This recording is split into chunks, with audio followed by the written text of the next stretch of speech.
कि आप साथ में एनसीईआरटी को भी रखे कर। देखो मैं तो हमेशा रखता हूँ, मेरे पास में हमेशा अवेलेबल होता है, क्योंकि मैं बार बार इसी से रेफरेंस देता हूँ, तभी तो मुझे याद होते जा रहे हैं। हाँ, तो अपने पास रखिए और देखिए ध्यान पूर्वक। ठीक है, तो मैंने आपको कल बताया था कि बच्चा नाइट्रोजन फिक्सेशन कैसे होगा, नाइट्रोजन फिक्सेशन कैसे होगा। तो बहुत सिंपल सी कहानी है। मैंने हमेशा बोला है कि अपने बारे में सोचो। मैंने हमेशा बोला है कोई भी साइकिल अगर पढ़ने आए, सबसे बारे में अपने बारे में इमेजिन करो। हाँ, क्योंकि आप क्लास 12th में इकोलॉजी पढ़ेंगे, वहां भी वर्ड आएगा sulphur cycle, phosphorus cycle, carbon cycle, और यहां नाइट्रोजन साइकिल था। तो साइकिल में सबसे आसान है अपने बारे में सोचा करो। जैसे मैं ध्यान से, जैसे कि मैं अपने बारे में सोचता हूं कि मेरे अंदर में नाइट्रोजन कहां से आया। मेरे अंदर में बॉडी में नाइट्रोजन होगा, कार्बन भी होंगे, हाइड्रोजन भी होगा, ऑक्सीजन भी होगा। ये मैं हूं, मैं अपना नाम लिख देता हूं। मेरे अंदर में नाइट्रोजन कहां से आया होगा? मैं एक एनिमल किंगडम का पार्ट हूं, मैं एक एनिमल किंगडम का पार्ट हूं। मेरे अंदर नाइट्रोजन कहां से आया?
चलो, सॉरी, लाइट गई तो मेरा डिस्कनेक्ट हुआ।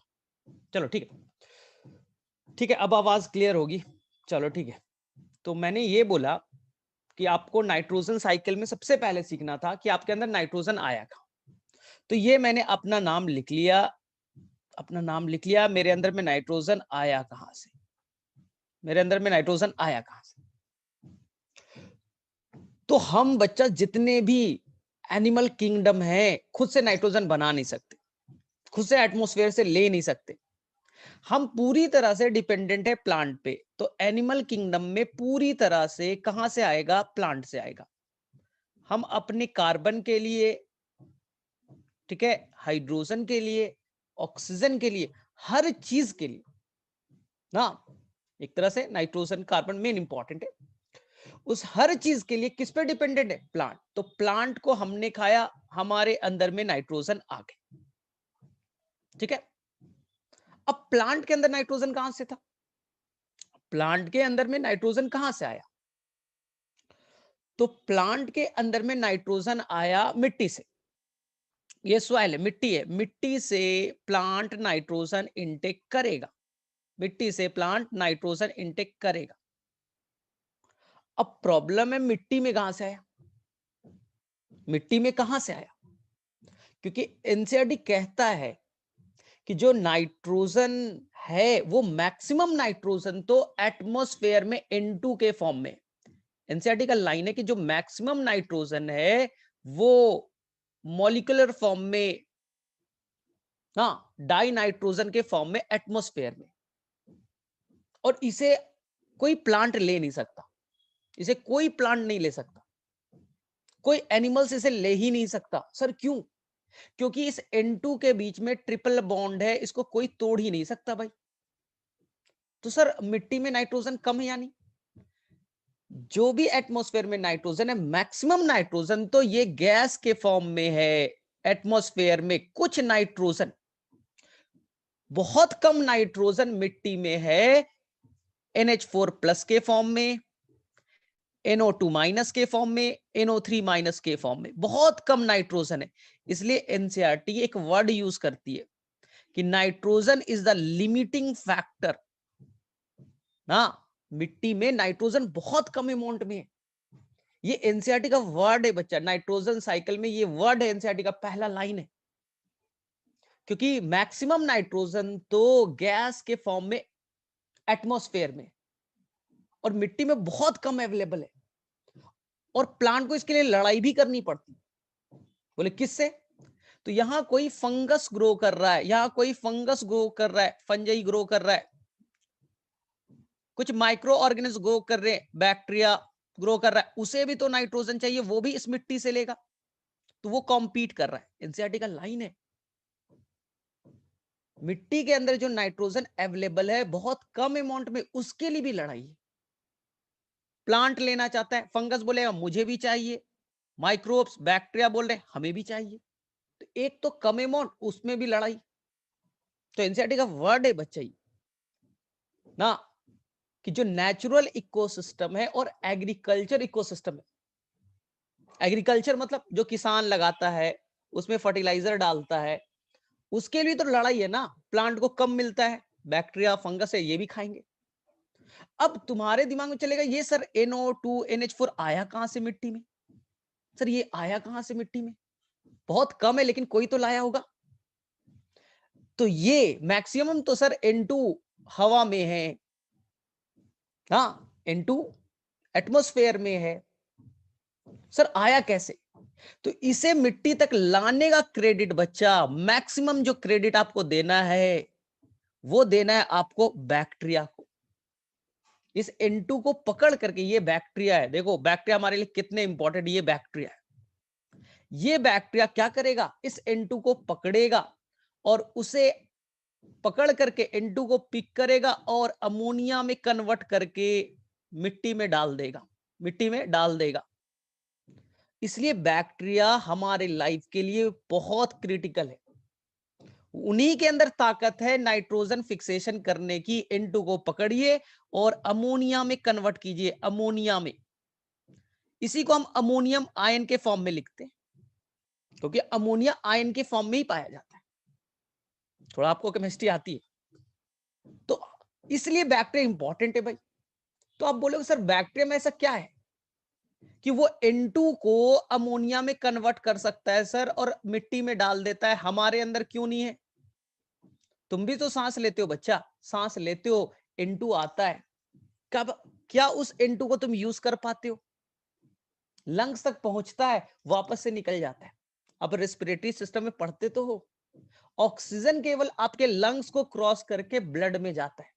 नाइट्रोजन एटमॉस्फेयर में 78% है, ये लंग्स में आता भी है और वापस लौट जाता है। आप नहीं ले सकते। प्लांट का स्टोमाटा खुलता है, चाहे तो N2 को ले ले, नहीं ले सकता, क्योंकि ये N2 को कोई तोड़ ही नहीं सकता। इस N2 में जो ट्रिपल बॉन्ड है इसे कोई नहीं तोड़ सकता। तो सर तोड़ेगा कौन? तो दुनिया में, पूरे अर्थ पे इस ट्रिपल बॉन्ड को तोड़ने की ताकत केवल और केवल, केवल और केवल कुछ बैक्टीरिया में, बेटा सभी बैक्टीरिया में नहीं है, लिख देता हूं फ्यू प्रोकैरियोटिक ऑर्गेनिज्म, कुछ बैक्टीरिया में, सभी में नहीं है, फ्यू प्रोकैरियोटिक ऑर्गेनिज्म में, केवल कुछ में। क्वेश्चन आएगा क्या सारे प्रोकैरियोटिक ऑर्गेनिज्म? नहीं, प्रोकैरियोटिक ऑर्गेनिज्म के लिए मोनेरा किंगडम है, तो क्या मोनेरा किंगडम के सारे मेंबर करेंगे? नहीं, केवल कुछ मेंबर ऑफ मोनेरा किंगडम इसे कर सकते हैं। उसी ऑर्गेनिज्म को कहेंगे नाइट्रोजन फिक्सिंग बैक्टीरिया, उसी को कहते हैं नाइट्रोजन फिक्सिंग बैक्टीरिया। या उसका एक और ग्रुप है साइनोबैक्टीरिया। आर्की बैक्टीरिया नहीं करता। क्या माइकोप्लाज्मा करता है? नहीं लिखा एनसीईआरटी ने। कुछ बैक्टीरिया जैसे राइजोबियम कर सकता है, एजोटोबैक्टर कर सकता है, कुछ ब्लू ग्रीन एल्गी जैसे कि एना बैना कर सकता है, नॉस्टॉक कर सकता है। केवल इन्हीं के अंदर ताकत है। N2 को पकड़िए, उसको तोड़िए और अमोनिया में कन्वर्ट कीजिए और इस अमोनिया को मिट्टी में डालिए, इसी मिट्टी से अब प्लांट में जाएगा। तो बोलेंगे सर क्यों, इस बैक्टीरिया में ऐसा क्या चीज है सर? इस बैक्टीरिया के अंदर में ये सर बैक्टीरिया, इसके अंदर ऐसा क्या है जिससे ये N2 को पकड़ करके अमोनिया में कन्वर्ट करने की ताकत रखता है? आपको बोलना चाहिए ना सर ऐसा क्या है, हम इतने बड़े तगड़े, हाँ हाथी है सर एनिमल किंगडम में, वो तो सर बहुत मजबूत है, N2 को अमोनिया में कन्वर्ट क्यों नहीं करता? सिंपल आंसर है, क्योंकि इस बैक्टीरिया के अंदर एक स्पेशल एंजाइम है जिसका नाम है नाइट्रोजिनेज, स्पेशल एंजाइम है जिसका नाम है नाइट्रोजिनेज, इसलिए वो नाइट्रोजन फिक्सेशन करने में कामयाब है। सिंपल आंसर है, एक स्पेशल एंजाइम है, मेरे अंदर नहीं, प्लांट के अंदर नहीं है, जिससे वो N2 को तोड़ सके, अमोनिया में कन्वर्ट कर सके। ये केवल और केवल कुछ बैक्टीरिया में एंजाइम पाए जाते हैं नाइट्रोजिनेज, इसलिए वो नाइट्रोजन फिक्सेशन कर पाते। ठीक है, अब ध्यान से सुनिए, राइजोबियम क्यों कर सकता है? ये आप पढ़ते हो ना बचपन से कि राइजोबियम हमारे लिए बड़ा इंपॉर्टेंट है, नाइट्रोजन फिक्सेशन करता है। तो राइजोबियम क्यों करता है? उसका सिंपल आंसर है कि राइजोबियम के अंदर में एंजाइम है नाइट्रोजिनेज, जिससे वो N2 को पकड़ेगा, एटमॉस्फेयर से N2 को पकड़ेगा, इस बॉन्ड को तोड़ेगा और अमोनिया में कन्वर्ट कर देगा। लेकिन ध्यान से सुनिए, ये नाइट्रोजिनेज एंजाइम तभी काम करेगा, इसके लिए एक शर्त है, इसके लिए एक शर्त है, ये नाइट्रोजिनेज एंजाइम तभी बैक्टीरिया के अंदर काम करेगा जब उस बैक्टीरिया के अंदर, जब उस बैक्टीरिया के अंदर एनएरोबिक कंडीशन हो।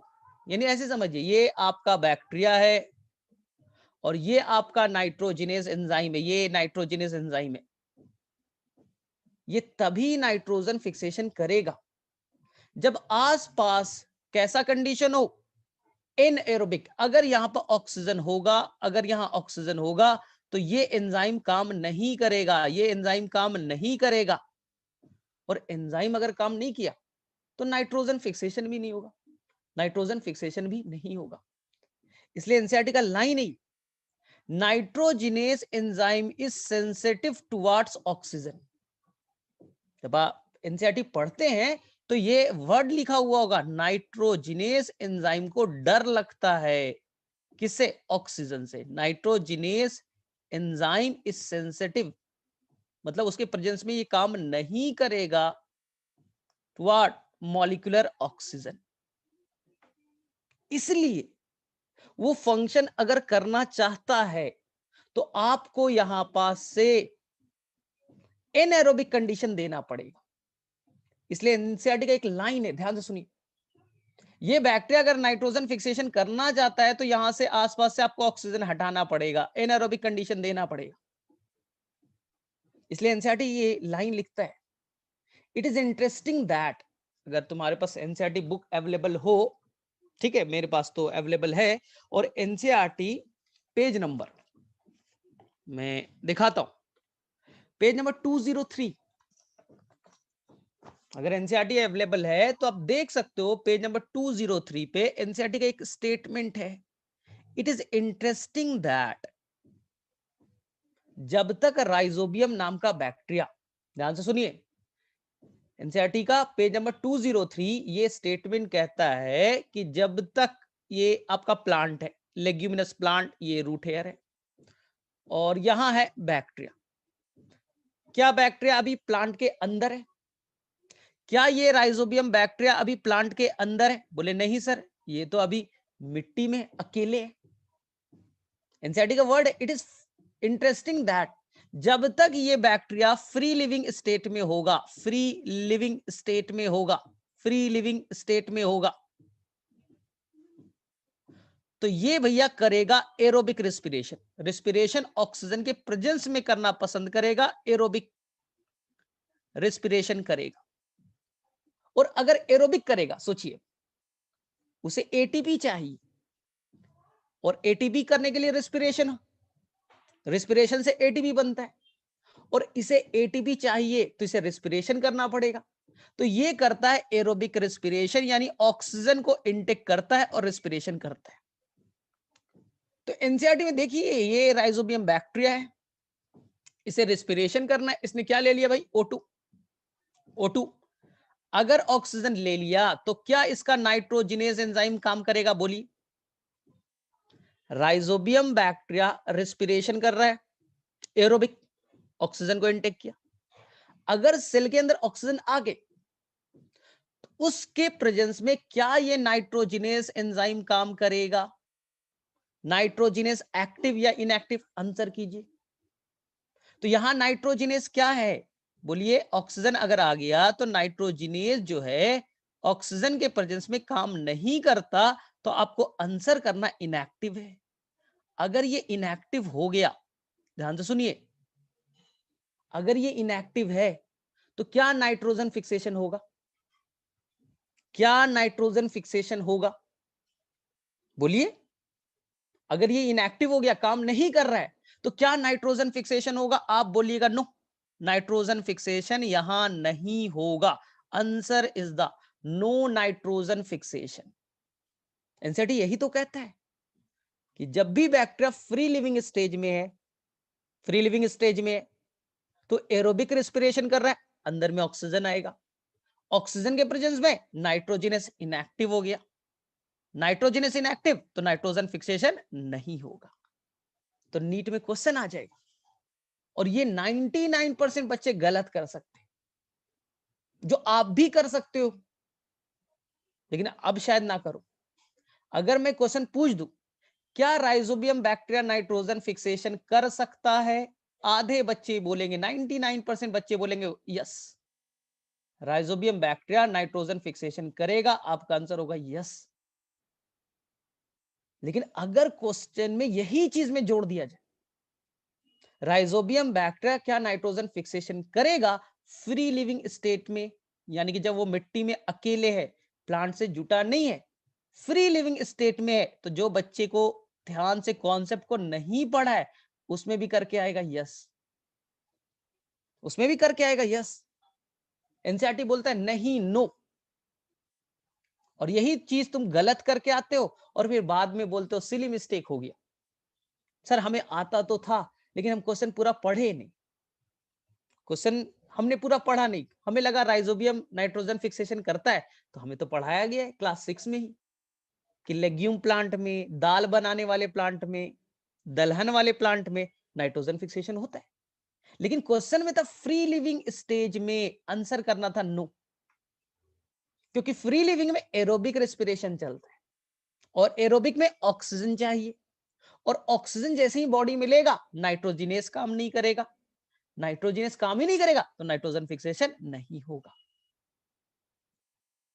अब सेकेंड पार्ट एनसीईआरटी का पढ़ी, अब एनसीईआरटी का सेकेंड पार्ट पढ़ी। ये राइजोबियम बैक्टीरिया अब प्लांट के अंदर इंटर करेगा और वहां नोड्यूल्स बनाएगा, बताया था ना आपको। ये बैक्टीरिया अब प्लांट के अंदर इंटर करेगा, लेग्यूम प्लांट के अंदर, दाल बनाने वाली प्लांट, मटर, चना, सोयाबीन, उसके अंदर इंटर करेगा, वहां नोड्यूल्स बनाएगा, और नोड्यूल्स के अंदर में ये बैक्टीरिया इंटर कर चुका है। ये देखिए नीला वाला बैक्टीरिया। अब बोला गया कि भैया नाइट्रोजन फिक्सेशन करो, नाइट्रोजन फिक्सेशन करो, बोले ठीक है नाइट्रोजन फिक्सेशन करते हैं। लेकिन प्रॉब्लम क्या है, प्रॉब्लम क्या है, नाइट्रोजन फिक्सेशन करने के लिए चाहिए एनएरोबिक कंडीशन, -O2 वाला ना। तो ये क्या करेगा, अपने आप को स्विच कर लेगा। इसे मालूम है कि वहां भी हम ऑक्सीजन का अगर डिमांड कर दिए, ऑक्सीजन बॉडी के अंदर ले लिए, तो वहां मेरा एंजाइम इनएक्टिव हो जाएगा। एंजाइम अगर इनएक्टिव हो गया तो वहां भी नाइट्रोजन फिक्सेशन नहीं होगा। तो वहां पास एक पिगमेंट बनाया जाता है जिसका नाम है लेग हीमोग्लोबिन, और ये लेग हीमोग्लोबिन आसपास से सारे ऑक्सीजन को नोड्यूल से हटा देगा, नोड्यूल से सारे ऑक्सीजन को हटा देगा। लेग हीमोग्लोबिन सारे ऑक्सीजन को हटा देगा। अब ऑक्सीजन नहीं है, ऑक्सीजन नहीं है, एनारोबिक कंडीशन हो गया, तो ये क्या करेगा, अब नाइट्रोजन फिक्सेशन परफॉर्म करेगा, नाइट्रोजन फिक्सेशन परफॉर्म होगा। लेकिन इसे मालूम है कि यहां हम लोग रेस्पिरेशन को चेंज करो भाई, यहां ऑक्सीजन ऑक्सीजन है नहीं, तो ये अपने आप को स्विच कर लिया एनएरोबिक कंडीशन में, एनएरोबिक कंडीशन में ये स्विच कर लेगा, क्योंकि अंदर में भाई ऑक्सीजन का डिमांड अगर तुमने कर दिया तो तुम्हारा नाइट्रोजिनस एक्टिव नहीं रहेगा, नाइट्रोजन फिक्सेशन रुक जाएगा। तो पहले अपने आप को स्विच करेगा, बोले नहीं रेस्पिरेशन करना है, एटीपी बनाना है बिना ऑक्सीजन का, ऑक्सीजन लेंगे ही नहीं, ऑक्सीजन अंदर लेंगे ही नहीं, तो हमारा एंजाइम अब एक्टिव होगा, नाइट्रोजन फिक्सेशन करेगा। तो ये क्वेश्चन अगर आ गया कि राइजोबियम नेचर वाइज कैसा है, एरोबिक नेचर या एनएरोबिक नेचर, ये एनसीईआरटी में 203 पेज नंबर पे लिखा है बच्चा। इट इज इंटरेस्टिंग दैट जो राइजोबियम अभी फ्री लिविंग स्टेज में है वो एरोबिक नेचर का होगा, और एरोबिक है, ऑक्सीजन लेगा तो नाइट्रोजन फिक्सेशन नहीं होगा, फ्री लिविंग में नहीं करेगा, लेकिन अंदर जाते हुए अपने आप को स्विच कर लेगा एनएरोबिक में, एनएरोबिक होगा, ऑक्सीजन का डिमांड नहीं करेगा, तभी तो वो नाइट्रोजन फिक्सेशन कर पाएगा।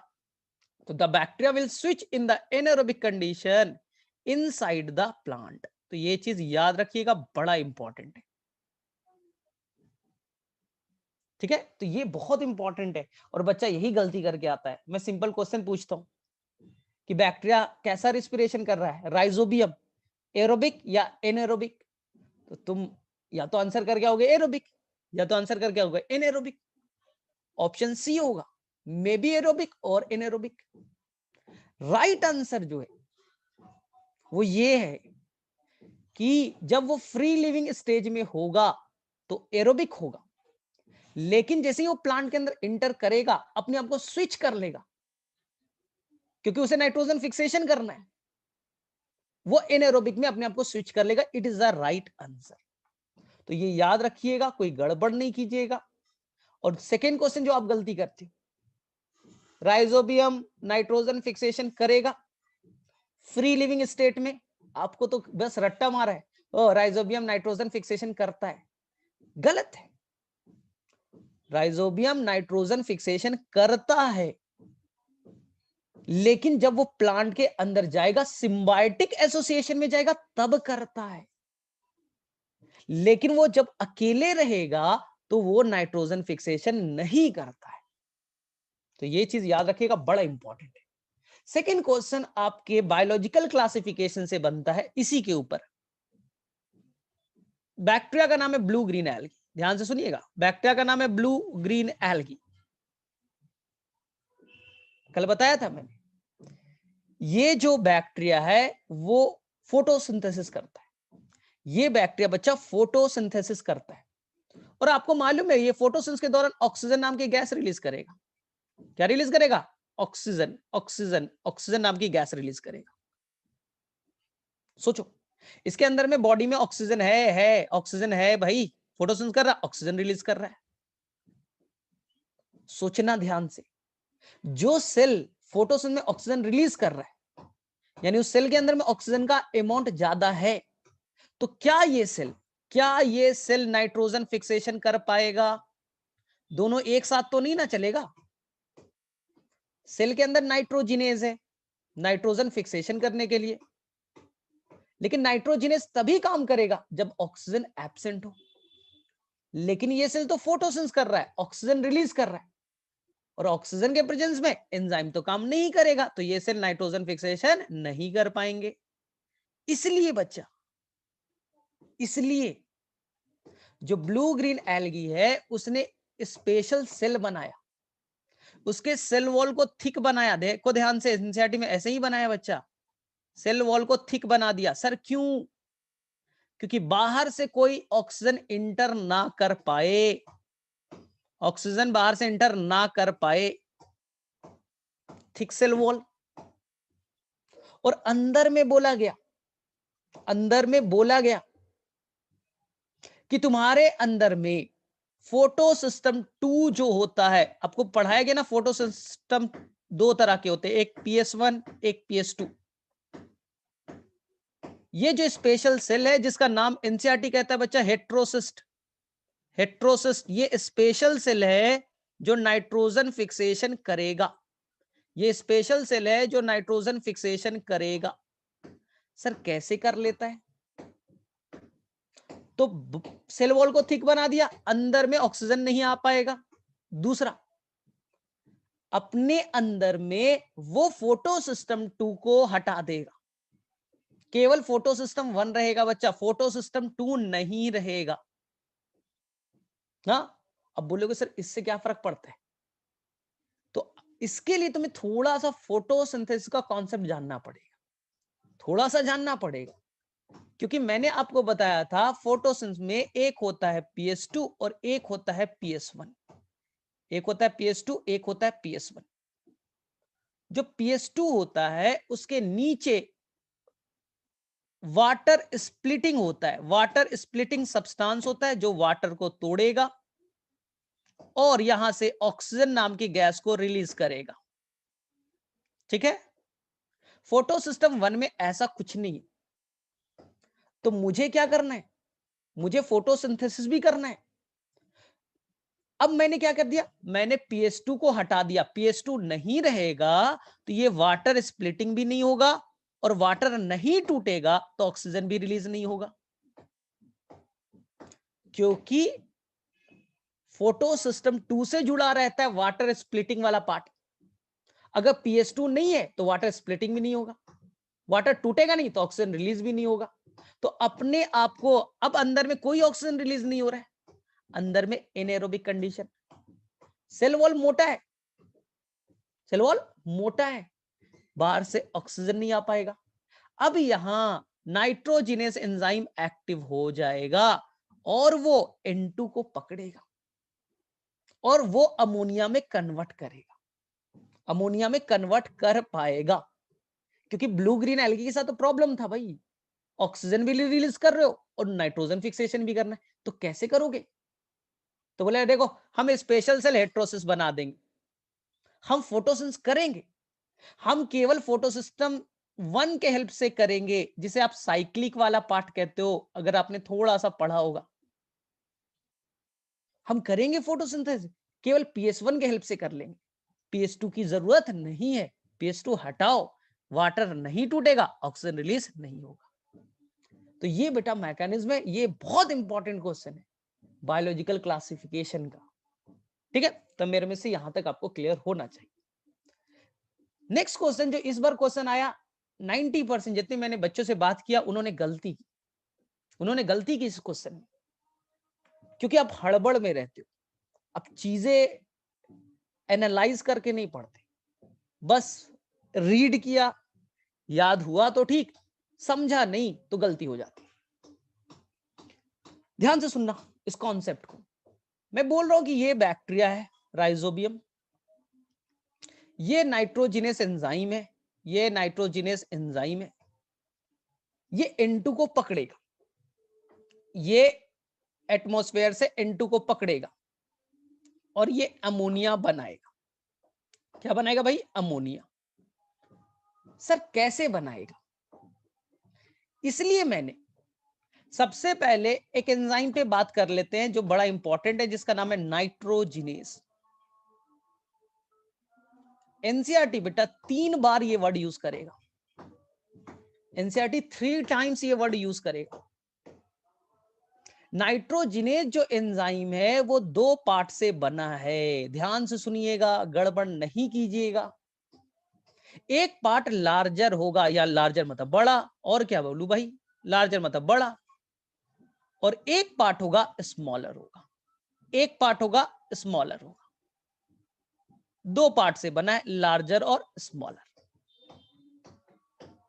जो लार्जर पार्ट है उनके अंदर में मोलिब्डेनम और आयरन 2 एलिमेंट के बड़े इंपॉर्टेंट रोल है। यानी वो मोलिब्डेनम और आयरन के मिलने से बना है, मोलिब्डेनम और आयरन के मिलने से बना है। बहुत इंपॉर्टेंट है। जब आप मोलिब्डेनम के बारे में इस चैप्टर में पढ़िएगा बच्चा, तो एनसीईआरटी साफ साफ लिख देगा, molybdenum is essential for nitrogenase enzyme ना। एनसीईआरटी 3 बार ये वर्ड यूज करेगा कि जो एंजाइम है, इस एंजाइम को पार्ट है भाई कौन, मोलिब्डेनम, उसके हेल्प से वो काम करता है। आयरन के बारे में एनसीईआरटी ने नहीं लिखा है, लेकिन याद रखिए एमओ एंड एफई, अगर ज्यादा आपको इंपॉर्टेंस देना है तो मोलिब्डेनम को दीजिएगा, ज्यादा इंपॉर्टेंस देना है तो किसको दीजिएगा, मोलिब्डेनम, क्योंकि एनसीईआरटी मोलिब्डेनम पे ज्यादा फोकस की। बोले ठीक सर, स्मॉलर पार्ट नहीं पढ़ना है एनसीईआरटी के अंदर, ये आयरन और सल्फर से बना होता है, लेकिन आपको मेनली लार्जर पार्ट पे फोकस करना है। एनसीईआरटी में मेनली लार्जर पार्ट का फिगर भी बनाया है, ठीक है, उसमें लार्जर में मेनली किस पे फोकस करना है, मोलिब्डेनम, ठीक है। अब देखिए इस लार्जर पार्ट से ये एंजाइम है ना, इससे सबस्ट्रेट बाइंड करेगा। बोले सर इसका सबस्ट्रेट कौन है, एंजाइम का सबस्ट्रेट कौन है, तो जो सबस्ट्रेट है बच्चा ये सबको मालूम है N2, इसी ट्रिपल बॉन्ड को तोड़ना है, इसी ट्रिपल बॉन्ड को तोड़ना है, इस बार नीट का क्वेश्चन था, ठीक है। स्मॉलर पार्ट से एटीपी बाइंड करेगा, ध्यान से सुनिएगा, एनसीईआरटी का लाइन बोल रहा हूं, एनसीईआरटी का बच्चा लाइन बोल रहा हूं। नाइट्रोजन फिक्सेशन N2 से अमोनिया बनाना हाईली एनर्जेटिक प्रोसेस है, एनसीईआरटी वर्ड यूज करेगा एक्टिव प्रोसेस है, एक्टिव मतलब ताकत, एनर्जी खर्च करके करने वाला प्रोसेस। तो जो नाइट्रोजन फिक्सेशन है वो एनर्जेटिक प्रोसेस है, उसमें एनर्जी खर्च होगा।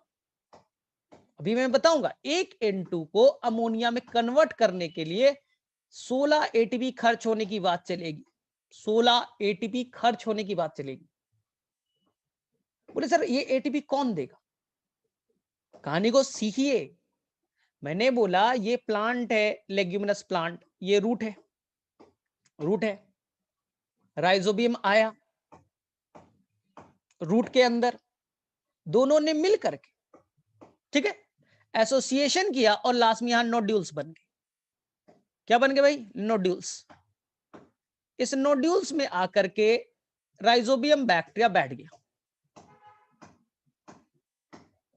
राइजोबियम और प्लांट में सिम्बायोटिक रिलेशन है, सिम्बायोटिक आता है ना आपको, दोनों साथ में रहते, दोनों को बेनिफिट है। प्लांट खाना देगा, प्लांट रहने की जगह देगा, फूड एंड शेल्टर। बदले में ये जो बैक्टीरिया है राइजोबियम नाइट्रोजन फिक्सेशन करेगा, बदले में ये नाइट्रोजन फिक्सेशन करेगा, लेकिन नाइट्रोजन फिक्सेशन एक्टिव प्रोसेस है, नाइट्रोजन फिक्सेशन एक्टिव प्रोसेस है, उसे एनर्जी चाहिए। वो भी भैया एक N2 के लिए 16 एटीपी चाहिए, बहुत एनर्जेटिक प्रोसेस है।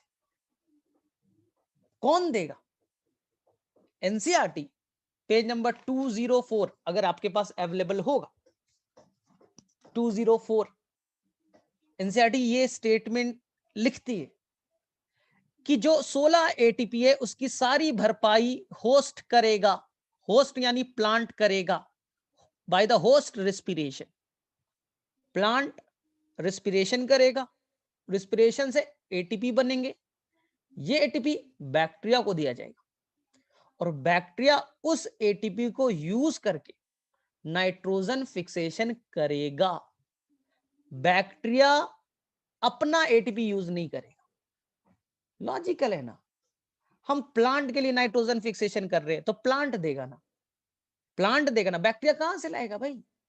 एक तो एनारोबिक रेस्पिरेशन वो कर रहा है, अब तो एरोबिक कर रहा है, छोड़ भी दिया है, और एनारोबिक में तो एटीपी ऐसे भी कम बनते, तो कहां से इतना भरपाई कर पाए, और जरूरत किसको है, प्लांट को, तो प्लांट एटीपी देगा। प्लांट कहां से लाएगा, रेस्पिरेशन करो। इसलिए 204 का ये लाइन है ना, the ATP will provide from host respiration, host मतलब प्लांट से आएगा। क्वेश्चन आ गया, नाइट्रोजन फिक्सेशन एक्टिव प्रोसेस है, एटीपी चाहिए, वो भी 16 एटीपी चाहिए, कौन देगा? तो आंसर बोल रहे प्लांट देगा। बैक्टीरिया क्यों देगा? अब तुम्हारे दिमाग में चलेगा सर 16 एटीपी कहां खर्च हो गए? एनसीईआरटी में इक्वेशन है दो, एक फिगर के फॉर्म में, एक इक्वेशन के फॉर्म में। ध्यान से सीखिए। ये मैंने मान लिया ये नाइट्रोजिनेस एंजाइम है, ये भैया नाइट्रोजिनेस एंजाइम है। एनसीईआरटी ने इस फिगर को बस पलट दिया, उल्टा कर दिया। पेज नंबर 203 4 फिगर बनाए गए। एनसीईआरटी में 4 फिगर है, हमने फिगर को सीधा बनाया, एनसीईआरटी ने उल्टा कर दिया, कोई फर्क नहीं पड़ता उससे। ठीक है, अब क्या होगा, ये भाई आपका है एक्टिव साइट जहां से सबस्ट्रेट बाइंड करेगा। ध्यान से सुनिएगा, स्टेप और नंबर 1 को ध्यान से सुनिएगा। ये पहला स्टेप है। पहले स्टेप में यहां पास आएंगे 2 इलेक्ट्रॉन, 2 इलेक्ट्रॉन और 2 proton, 2 proton. 1 minute, 2 proton, electron तो लिख दिया भाई, यहां पर आप लिख दो 2 प्रोटॉन 2H+। 2 इलेक्ट्रॉन 2 प्रोटॉन को इक्विवेलेंट आप हाइड्रोजन भी लिख सकते हो। आपकी एनसीईआरटी डायरेक्टली यहां हाइड्रोजन ही लिख देगी, 2 electron 2 proton equivalent to the H2 लिख सकते हो, कोई दिक्कत नहीं है भाई, कोई दिक्कत नहीं है। एनसीईआरटी डायरेक्टली हाइड्रोजन ही लिखेगी। ठीक है, ये भाई सबस्ट्रेट है, ये देखिए N2 ये सबस्ट्रेट है, और आपको मालूम है जो मॉलिक्यूलर नाइट्रोजन है वो ट्रिपल बॉन्ड से जुटे हैं, 3 भाई 3 कोवैलेंट बॉन्ड होता है। बोले ठीक है सर, इस बॉन्ड को तोड़ना है, इस बॉन्ड को तोड़ना है, तोड़ने के लिए एनर्जी चाहिए। बोले ठीक है, रूल ये है, यहां देखिए ये पहला स्टेप में क्या हुआ, नाइट्रोजिनेस, ठीक है, वो क्या करेगा, N2 N और जो 3 बॉन्ड थे एक बॉन्ड को तोड़ दिया। 3 कोवैलेंट बॉन्ड थे, पढ़ते हो ना, 1 सिग्मा 2 पाई बॉन्ड होता है। ठीक है, जो 3 बॉन्ड थे उसमें से एक बॉन्ड को तोड़ दिया। ठीक है, उसके लिए एनर्जी चाहिए, एनर्जी आ रहा है, टेंशन मत लो अभी। और तोड़ने के बाद उसने वहां पर क्या जोड़ा, हाइड्रोजन, यानी कि एक आपने कोवैलेंट बॉन्ड तोड़ा और यहां एक हाइड्रोजन और यहां एक हाइड्रोजन जोड़ दिया। तो पहले जहां स्ट्रक्चर आपका N ट्रिपल बॉन्ड N था, अब देखिए ये बन गया भाई, थोड़ा सा सोचिए, एक आपका कोवैलेंट बॉन्ड टूटा और वहां टूटने के बाद वहां हाइड्रोजन और हाइड्रोजन आ गए, यानी बन गए N2H2। बोले ठीक है, अब सेकेंड स्टेप स्टार्ट होता है ना, थोड़ा लॉजिकल रहिएगा। इस बार क्वेश्चन आया है, लोग गलत किए। बोले इस बार क्या होगा, सेम कहानी रिपीट करो भाई, 2 इलेक्ट्रॉन 2 प्रोटॉन, आपकी एनसीईआरटी डायरेक्टली बच्चा 2 हाइड्रोजन लिख देगी, हमने 2 इलेक्ट्रॉन 2 प्रोटॉन लिखा, इक्विवेलेंट टू 2 हाइड्रोजन ही होता है। ठीक है, फिर से एक कोवैलेंट बॉन्ड टूटेगा, फिर से एक कोवैलेंट बॉन्ड टूटेगा, यानी कि 3 उसके पास कोवैलेंट बॉन्ड थे, पहले से टूट चुके थे एक, फिर से एक टूटा, तो पहले से तो ये बन गए थे H और H, फिर से यहां हाइड्रोजन आया, H और H बन गए, यानी अभी तक 2 कोवैलेंट बॉन्ड टूट गए।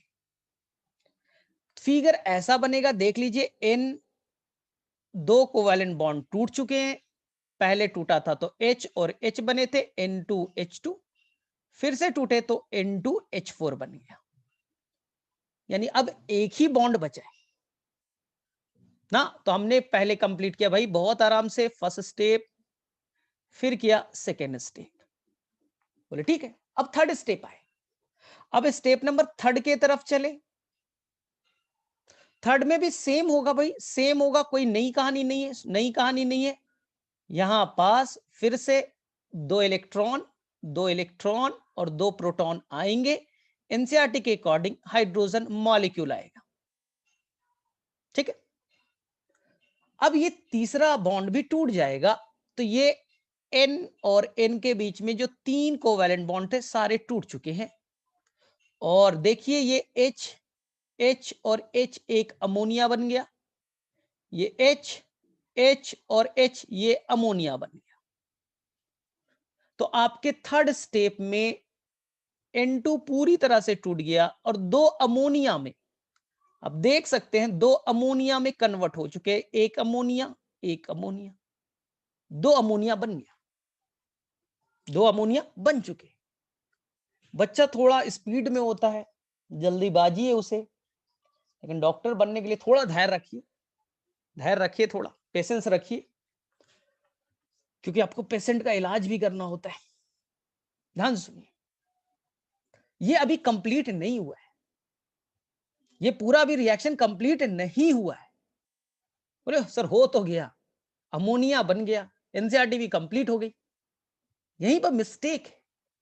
मिस्टेक ये है कि अभी ये फोर्थ स्टेप में भी जाएगा। प्रॉब्लम ये बच्चा कि अभी फोर्थ स्टेप में भी जाएगा। बोले मतलब है, देखिए हमने जल्दबाजी में 3 स्टेप में कहानी समझ ली, गलत हो गई क्वेश्चन इस बार। अब क्या करेंगे सर, फिर से 2 इलेक्ट्रॉन आएगा, फिर से 2 इलेक्ट्रॉन आएगा, फिर से 2 प्रोटॉन आएगा। सर अब किसे तोड़ना है, सर अब किसे तोड़ना है, सर सारा बॉन्ड तो तोड़ दिए, अब क्या तोड़ोगे, देखते हैं। सर ये देखो सर, आपका था नाइट्रोजनस एंजाइम, और सर आपने पिछले बार ही तोड़ करके एक अमोनिया बना दिया था। इस बार क्यों इलेक्ट्रॉन लिए हो, इस बार प्रोटॉन का क्या करोगे स्टेप नंबर 4 पे। तो ये बैक्टीरिया के बस की बात नहीं, ये स्टेप 4 में भी जाता है, क्योंकि ये 2 इलेक्ट्रॉन और 2 प्रोटॉन को जोड़ करके एक बाई प्रोडक्ट हाइड्रोजन बनाता है। ये चौथा स्टेप भी चलेगा ही चलेगा। वो इलेक्ट्रॉन और वो प्रोटॉन जुड़ करके एक बाई प्रोडक्ट का फॉर्मेशन करेंगे, जिसे आप हाइड्रोजन मॉलिक्यूल कहोगे। और नीट में यही क्वेश्चन आया था। हाँ देखना, इस बार पेपर तुम्हारे पास होगा, देखना क्वेश्चन, और एनसीईआरटी का इक्वेशन में लिखा है। जो सभी गलती करते, स्टेप 4 को भूल जाते, ध्यान से देखिए। आपने एनसीईआरटी के इक्वेशन में क्या लिखा, ये N2 है, ध्यान से देखिए ये N2 है। बोले हाँ, आपको बच्चा 3 स्टेप में नहीं रुकना है, चारों स्टेप को कंप्लीट करो, चारों स्टेप को कंप्लीट करो। हर स्टेप पे 2 electron 2 electron 2 electron 2 electron 2 electron, चारों स्टेप कंप्लीट कीजिए। 8 इलेक्ट्रॉन खर्च हुए, 4 स्टेप 8 इलेक्ट्रॉन खर्च हुए। एनसीईआरटी का फिगर देखिए बच्चा, इक्वेशन 8 इलेक्ट्रॉन एनसीईआरटी ने लिखा है। हर स्टेप में 2 प्रोटॉन खर्च हुए, यानी 4 स्टेप हुआ, 8 प्रोटॉन भी खर्च हुए, 8H+। ध्यान से, एक इलेक्ट्रॉन को जोड़ने में, एंजाइम में एक इलेक्ट्रॉन जब जोड़िएगा तो 2 एटीपी खर्च होंगे। एक इलेक्ट्रॉन को जोड़ने में 2 एटीपी खर्च होंगे, तो इलेक्ट्रॉन है भाई 8, तो एनर्जी खर्च होगा 16 एटीपी, 16 एटीपी खर्च होंगे। एक इलेक्ट्रॉन से 2 एटीपी खर्च होते ट्रांसफर करने में, तो टोटल 4 स्टेप है। तुम्हारे अकॉर्डिंग तो भाई 3 स्टेप में अगर कंप्लीट कर देते तो सोचिए इलेक्ट्रॉन 6 ही खर्च होता, एटीपी 12 ही खर्च होते, लेकिन नहीं, यहां पर 16 एटीपी एनसीईआरटी ने लिखा है। और चारों स्टेप को आप फॉलो कीजिए। 4 स्टेप के बाद में 2 मॉलिक्यूल अमोनिया बन गए, ये तो 3 ही स्टेप में बन गया था, अमोनिया तो 2 भाई पहले ही बन चुके थे। लेकिन आपको इस बार का जो क्वेश्चन पेपर में पूछा यही था कि यहां पास बाई प्रोडक्ट में हाइड्रोजन भी बनता है। क्वेश्चन यही था स्टेटमेंट में कि नाइट्रोजन फिक्सेशन के दौरान क्या होता है। पहला ऑप्शन N2 अमोनिया में कन्वर्ट हो गया, सभी बच्चे ने यही ऑप्शन किया, छोड़ दिया, आगे पढ़ना ही छोड़ दिया। लेकिन एक ऑप्शन था, अमोनिया के साथ साथ हाइड्रोजन भी बनता है, अमोनिया के साथ साथ हाइड्रोजन भी बनता है बाई प्रोडक्ट में। It is a right answer. ये राइट आंसर था। जिसने नहीं किया गए 4 नंबर उधर, -1 5 नंबर गए। क्योंकि भाई एनसीईआरटी में लिखा है हाइड्रोजन मॉलिक्यूल, एनसीईआरटी में ये लिखा है H2 ना। अब देखिए सर, 16 एटीपी खर्च हो गए तो एटीपी टूटने के बाद क्या बनेगा, पढ़ा है ना, एटीपी टूटेगा क्या बनेगा सर, एडीपी बनेगा। 16 एडीपी बन जाएंगे, एडिनोसाइन डाइफॉस्फेट, और 16 पीआई यानी फॉस्फेट आयन रिलीज हो जाएगा। तो देखिए ध्यान से एनसीईआरटी के इक्वेशन को, यही लिखा है ना। तो अगर तुमने हड़बड़ में केवल 3 स्टेप में कंप्लीट करते तो पूरा इक्वेशन का कबाड़ा उड़ा दोगे, जो बहुत बच्चे ने कर दिया गलती। तो स्टेप 4 होंगे, हर स्टेप में 2 electron 2 proton, 4 step 8 electron, 4 step 8 proton. पहले मैं जब पढ़ाता था तो सभी बच्चे ठीक है सर, इक्वेशन ही तो रट्टा मार लेंगे, रट्टा मार लेंगे, तो थोड़ा फोकस नहीं करते थे। और खास करके 4th स्टेप में बोलता था कि बाई प्रोडक्ट बनेगा। मैं बता रहा हूं, मैंने इसे देखो ऐसे ही सर्कल में आज नहीं 3 साल पहले भी बताया था, जब पढ़ाता था 3 साल पहले 4 साल पहले जब भी पढ़ा, बोल देता था ये बाई प्रोडक्ट बनता है। हाँ, ये तुम रोक नहीं सकते, उनके अंदर बन जाता है। तो बच्चा लाइटली लेता था, लेकिन इस बार जो क्वेश्चन यही बाई प्रोडक्ट पे तो आ गया, और बच्चा को लगता है अमोनिया बन गया, नाइट्रोजन फिक्सेशन हो गया, कहानी खत्म करो, बाई प्रोडक्ट पे बात ही नहीं कोई करता। तो ये चीज बड़ा इंपॉर्टेंट है और एनसीईआरटी में गिवन है, थोड़ा सीरियसली लीजिए। चलो भाई मैंने बहुत बोला, चलो किसे किसे समझ में आ गया ये एनसीईआरटी का ये पूरा प्रोसेस।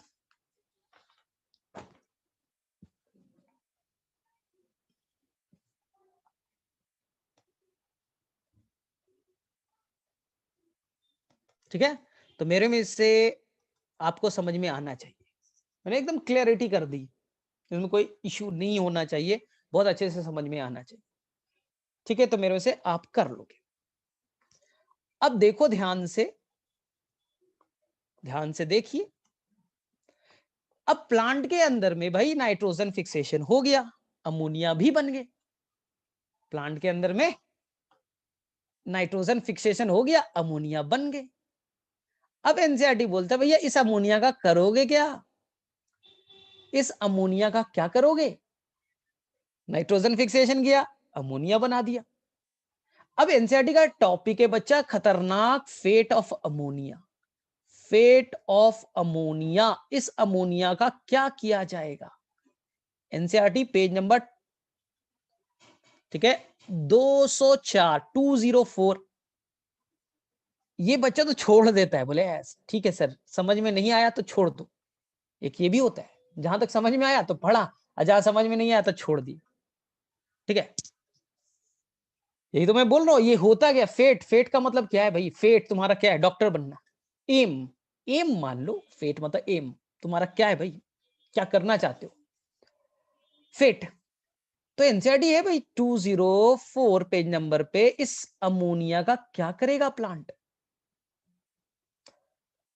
तो एनसीईआरटी बोलता है, बहुत अच्छे से समझाता है कि प्लांट के अंदर अमोनिया आ गया, NH3 है, लेकिन प्लांट ने अगर अमोनिया को ले भी लिया तो वहां का जो पीएच है, पीएच क्या होता है, H+ आयन को पीएच कहते हैं ना, तो वहां का जो फिजियोलॉजिकल पीएच है, यानी जो वहां का सेल है, वहां का जो पीएच वैल्यू है, उस पीएच पे ये H+ को एब्जॉर्ब कर लेगा और ये खुद को कन्वर्ट कर लेगा अमोनियम आयन में, ये खुद को कन्वर्ट कर लेगा अमोनियम आयन में।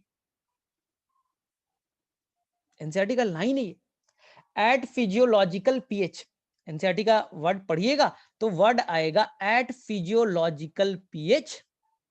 ठीक है, the ammonia will absorb the intake the proton and convert in the ammonium ion। अब धीरे धीरे अमोनिया आया, अमोनियम आयन में कन्वर्ट हो गया, लेकिन ज्यादा अमाउंट में बनने से अमोनियम आयन तो भाई टॉक्सिक है। सेल के अंदर में ज्यादा देर के लिए अमोनियम आयन रखना बेकार है। बार बार अमोनियम आयन, बार बार अमोनियम आते जा रहा है, अमोनियम आयन का कंसंट्रेशन बढ़ रहा है। तो एनसीईआरटी बोलता है ये भाई अमोनियम आयन तो टॉक्सिक होता है, क्या करोगे? जल्द से जल्द हटाओ। अगर सेल के अंदर में ढेर सारे अमोनियम आयन बन गए तो अमोनियम आयन होता है टॉक्सिक। ये टॉक्सिक होता है, टॉक्सिक होता है। तो इसका करोगे क्या? तो बोलेंगे इस अमोनियम आयन को हम लोग यूज कर लेंगे दो तरीके से। सेल से फटाफट हटाना है, अमोनियम आयन को सेल से रिमूव करना है, निकालना है। तो निकालोगे कैसे, क्या करोगे? तो अमोनियम आयन को या तो हम एमाइनो एसिड बनाने में यूज कर लेंगे। सेल या तो अमोनियम आयन को एमाइनो एसिड बनाने में यूज कर लेगा। किसमें यूज करेगा? एमाइनो एसिड के फॉर्मेशन में यूज कर लेगा। बोले सर अमोनियम आयन था, एमाइनो एसिड बनाया, एमाइनो एसिड बनाया, 100 रिक्वायर्ड थे, मुझे एमाइनो एसिड 100 चाहिए थे, 100 बना लिए, 100 बना लिए, अब तो कोई जरूरत नहीं है। फिर से अमोनियम आयन बढ़ गया तो बोलेगे सर एमाइनो एसिड जितना बनाना था बना लिया, अब क्या करोगे? अगर एक्सेस एमाइनो एसिड बन गए ये भी बेकार है। तो अगर एमाइनो एसिड जितना बनाना था तुमने बना लिया, फिर भी अमोनियम आयन बढ़ते जा रहे, तो आप इसको एमिडेशन प्रोसेस में भेज दोगे, एमिडेशन प्रोसेस में भेज दोगे। बोले ये क्या है सर? अगर एमाइनो एसिड बन रहा है लेकिन फिर भी अमोनियम आयन का कंसंट्रेशन वापस से बढ़ते जा रहा है, तो आप इसे एमाइड बनाने के लिए भेज दोगे, जिसे हम लोग कहते हैं एमिडेशन। आप यूज करोगे एमाइड फॉर्मेशन में। क्या बनाने में? एमाइड फॉर्मेशन में। अब ये कैसे होगा ध्यान से सीखना है। तो आपके पास दो ऑप्शन है, या तो एमाइनो एसिड बनाइए या तो एमाइड बनाइए। You are the two option. Ammonium ion को करोगे क्या? तो एमाइनो एसिड बना लो। अगर एमाइनो एसिड ऑलरेडी ज्यादा है तो क्या करोगे? एमाइड बना लेंगे। एमाइड बनाना एमिडेशन। सर एमाइनो एसिड कैसे बना सकते हो आप? एमाइनो एसिड प्लांट दो तरीके से बना लेगा। एक रिडक्टिव एमिनेशन से, एक बनाएगा वो रिडक्टिव एमिनेशन से। एमाइनो एसिड बनाने के दो तरीके एनसीईआरटी में गिवन है, एक का नाम है रिडक्टिव एमिनेशन और दूसरे का तरीका का नाम है ट्रांस एमिनेशन। दूसरा तरीका है ट्रांस एमिनेशन। तो एनसीईआरटी में आपको अब 3 टॉपिक पढ़ने, और एनसीईआरटी ऐसा लिखा है ना कि समझ में आता नहीं। प्रॉब्लम यह है कि एनसीईआरटी ने जैसा लिखा है वो लैंग्वेज को पढ़ना डिफिकल्ट है, इसलिए आप पढ़ते हो समझ में नहीं आया, छोड़ दिया। तो इससे जब क्वेश्चन बनता है तो बच्चे छोड़ ही देते हुए बेकार है, ये तो आता ही नहीं है, इस क्वेश्चन को टच ही करने का मतलब नहीं बनता, ऊपर से नेगेटिव मार्किंग हो जाएगा, छोड़ के आ जाते ना। क्योंकि हमें लगता है कि हमें जो आता है वही पढ़ना चाहिए, लेकिन हमें वही पढ़ना चाहिए जो हमारे सिलेबस में। वो टफ हो इजी हो वो तो बाद की चीज है, हमें वो पढ़ना चाहिए जो सिलेबस में हो। लेकिन हम वो पढ़ते हैं जो हमें आता है, वो सिलेबस में ना हो क्या फर्क पड़ता है, लेकिन हम उस पर रिसर्च करने लगते हैं। ठीक है, तो ये क्लियर है। मैं वापस से रिपीट कर दूं कि जो प्लांट ने अमोनिया बनाया बैक्टीरिया के हेल्प से, ये क्या होगा? टॉपिक का नाम फेट ऑफ अमोनिया। उसका भाग क्या है, क्या करेगा वो? क्योंकि अमोनिया जहां बनता है उस जगह पे वो, उस पीएच पे वो H+ को एब्जॉर्ब करके अमोनियम आयन बनता है, और अमोनियम आयन टॉक्सिक होता है। आप ऐसे समझिए, आपके अंदर में भी अमोनियम आयन बनते हैं, हाईली टॉक्सिक है, हाईली टॉक्सिक है। इसलिए आपके अंदर यूरिया साइकिल चलता है। हमारे अंदर में भी प्रोटीन जब टूटते हैं तो एमाइनो एसिड बनता है, एमाइनो एसिड से एमाइन ग्रुप बाहर निकल जाते हैं, अमोनिया निकलता है, हमारे अंदर भी अमोनिया बनते हैं, और ये बहुत टॉक्सिक होता है, इसलिए हमारे लीवर में यूरिया साइकिल बनता है, और यूरिया साइकिल से अमोनिया को यूरिया में चेंज करते हैं, यूरिया साइकिल से आप अमोनिया को यूरिया में चेंज कर लेते हैं ना, और फिर यूरिया के फॉर्म में रिलीज करते हैं। इसलिए जिसका देखना, जिसकी किडनी में प्रॉब्लम होता है तो बोलते हैं ना अमोनिया का लेवल बढ़ रहा है, अमोनिया का लेवल बढ़ रहा है, यूरिक एसिड बढ़ रहा है, यहीं से वो जुटा हुआ है, क्योंकि ये बेटा बहुत खतरनाक है। लेकिन कुछ ऑर्गेनिज्म अमोनोटेलिक होते हैं, वो अमोनिया को ही रिलीज कर देते हैं। जो ऑर्गेनिज्म पानी में रहना पसंद करते हैं, एक्वेटिक, खूब पानी में रहते हैं, वो अमोनिया बनाते हैं, एक्सक्रीटरी मटेरियल, और अमोनिया को रिलीज कर देते हैं। ठीक है, क्योंकि अमोनिया को घुलाने के लिए खूब पानी चाहिए, खूब खूब पानी की जरूरत पड़ती है, ये सॉल्युबल नहीं है तो खूब पानी चाहिए, इसलिए खूब पानी का यूज हो जाता है। हमारे अंदर ऑलरेडी पानी की कमी है, तो हम लोग अमोनिया को यूरिया में कन्वर्ट कर देते हैं, थोड़ा कम पानी का यूज करेगा यूरिया। और कुछ होते हैं यूरिकोटेलिक, जो डेजर्ट में है, लिजर्ट्स वगैरह, पानी एकदम नहीं मिलेगा तो बोलेगा वो यूरिया को यूरिक एसिड में कन्वर्ट कर देगा कि और कम पानी की जरूरत पड़े। तो सभी ऑर्गेनिज्म अपने अंदर में अमोनिया बनाते हैं, अमोनिया टॉक्सिक होता है, अब कैसे रिलीज करना है वो अलग अलग है। चलो, तो प्लांट के अंदर में आया भाई अमोनिया, अमोनिया क्या करोगे, तो ऑप्शन ए है कि उसे हम बनाएंगे एमाइनो एसिड। ठीक है, अगर एमाइनो एसिड बना भी लिया उसके बाद भी बच गया तो बोलेंगे कि हम लोग बना लेंगे एमाइड। क्या बना लेंगे बच्चा, एमाइड बनाएंगे, सिखाऊंगा एमाइड बनेगा कैसे, लेकिन फिलहाल फोकस कीजिए एमाइनो एसिड कैसे बनेगा। एमाइनो एसिड से ही प्रोटीन बनते हैं, प्रोटीन से हार्मोन्स बनेंगे, एंजाइम्स बनेंगे, इसलिए आपको एमाइनो एसिड बनाना आना चाहिए। एमाइनो एसिड या तो बनेगा कौन सा, रिडक्टिव एमिनेशन, एनसीईआरटी का ब्लैक पॉइंट में पॉइंट है, और दूसरा तरीका है ट्रांस एमिनेशन, दूसरा तरीका है ट्रांस एमिनेशन, दो मेथड है। ठीक, लेकिन कहानी आगे बढ़े, कहानी आगे बढ़े तो मैं थोड़ा सा आपको बेसिक एक क्लियर कर देना चाहता हूं, एमाइनो एसिड होता क्या है, पहले ये चीज को क्लियर कर लीजिए आप। सिंपल समझिए, ये कार्बन है, कार्बन के पास में 4 बॉन्ड बनाने की कैपेसिटी है, जिसे आप टेट्रावैलेंट कहते हो। कार्बन 4 बॉन्ड बनाता है, सबको आता है। तो ये कार्बन जो 4 बॉन्ड बनाता है उसमें से एक फिक्स होना चाहिए कि वो जुटा हो एमाइन ग्रुप से, NH2 से, और एक फिक्स हो कि वो जुटा होना चाहिए COOH कार्बोक्साइल ग्रुप से, ये फिक्स होना चाहिए, तभी नाम पड़ा एमाइनो एसिड, तभी नाम पड़ा एमाइनो एसिड, क्योंकि वो एक एमाइन ग्रुप से जुटा होना चाहिए और एक तरफ से वो एसिडिक ग्रुप से, कार्बोक्सिलिक एसिड से जुटा होना चाहिए, एक तरफ से वो हाइड्रोजन से जुटा होना चाहिए और एक तरफ वो आर ग्रुप, आर मतलब चेंज होते रहेगा, आर वेरी करते रहेगा, डिफरेंट डिफरेंट अटैच होते रहेगा ना, कभी यहां पास CH2 आ गया, कभी यहां पर CH2SH आ गए, अलग अलग यहां पर वेरी करते रहते हैं, और यही आर ग्रुप में लगातार चेंज होते रहेगा, और इसी से हम 20 टाइप्स के एमाइनो एसिड तैयार करते हैं, इसी से हम क्या बनाते हैं, 20 टाइप्स ऑफ एमाइनो एसिड।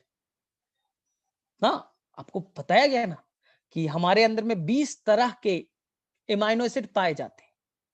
20 तरह कैसे बन गए भाई, तो सब में 3 चीज कॉमन है, हाइड्रोजन कॉमन है, एसिड ग्रुप कॉमन है, एमाइन ग्रुप कॉमन है, और जो लास्ट वाला है वो बच्चा वैरी करेगा, इसी से नए नए एमाइनो एसिड तैयार होते रहेंगे।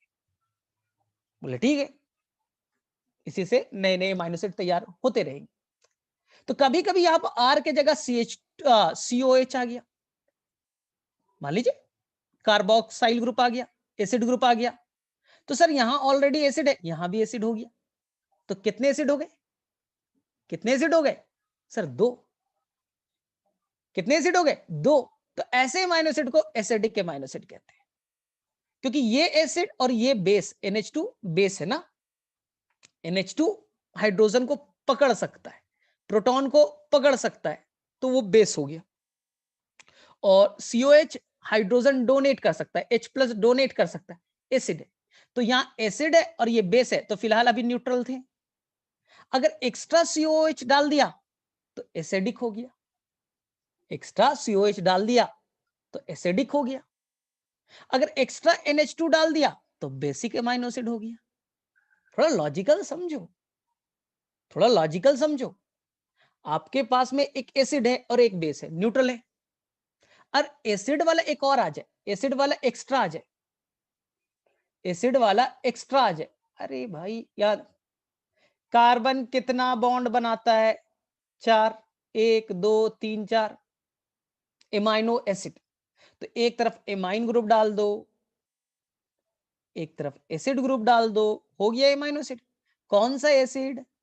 सल्फ्यूरिक एसिड मत डाल दो, कार्बोक्सिलिक एसिड, COOH वाला एसिड, तो नाम एमाइनो एसिड। इधर हाइड्रोजन डाल दो।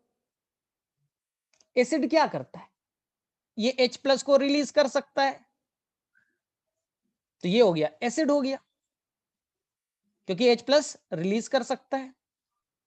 NH2 क्या होता है आपको पता है ना? NH2 में यहां पास लोन पेयर होते हैं, नाइट्रोजन पे लोन पेयर होता है, तो ये एक बाहर से H+ को पकड़ सकता है, बाहर से एक H+ को पकड़ सकता है, पकड़ लेगा, तो ये क्या हो गया भाई? ये बेस हो गया।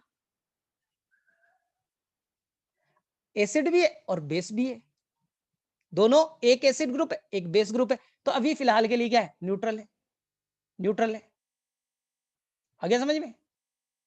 तो कुछ एमाइनो एसिड तो न्यूट्रल है, जैसे यहां पर CH3 लिख दिया, जैसे यहां पर CH3 लिख दिया, तो एक एसिड एक बेस, न्यूट्रल एमाइनो एसिड। लेकिन अब मैं क्या करूं, यहां पास एक और एसिड डाल दूं, एक और कार्बोक्सिलिक एसिड डाल दूं। अब बताओ कैसा हो गया? क्या न्यूट्रल है?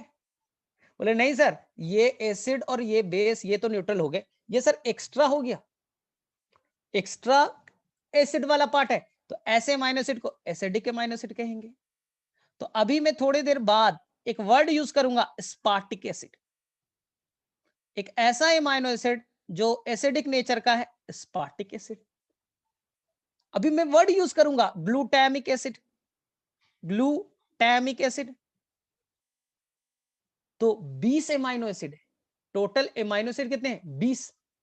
20 में स्पार्टिक एसिड और glutamic acid acidic amino acid है, यानी 2 उसमें एसिड ग्रुप है और एक बेस है, 2 एसिड एक बेस, तो ओवरऑल क्या हो गया? एसिडिक नेचर का हो गया। इसी तरह से तुम पढ़ते हो क्लास 12th में कि 3 एमाइनो एसिड है जो बेसिक नेचर के। सर बेसिक कैसे हो सकता है? सर बेसिक कैसे हो सकता है कोई? तो कुछ नहीं करना है भाई, यहां से ये डंडा हटाओ और यहां पर भाई NH2 एक्स्ट्रा जोड़ दो, एक्स्ट्रा NH2 जोड़ दो, तो 2 बेस एक एसिड, ओवरऑल कैसा हो गया? बेसिक नेचर का। एक बेस एसिड एक ही है।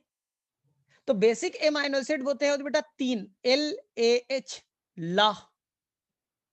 बेसिक एमाइनो एसिड आपको 3 पढ़ने होते हैं, जो मैं ही पढ़ाऊंगा बायोमोलिक्यूल्स में, मैं ही पढ़ाऊंगा बायोमोलिक्यूल्स में। जैसे कि एक होता है लाइसीन और एक होता है आर्जिनिन, लाइसीन और आर्जिनिन। बोले नाम तो सुना सुना लग रहा है सर, कहीं पढ़ा तो है?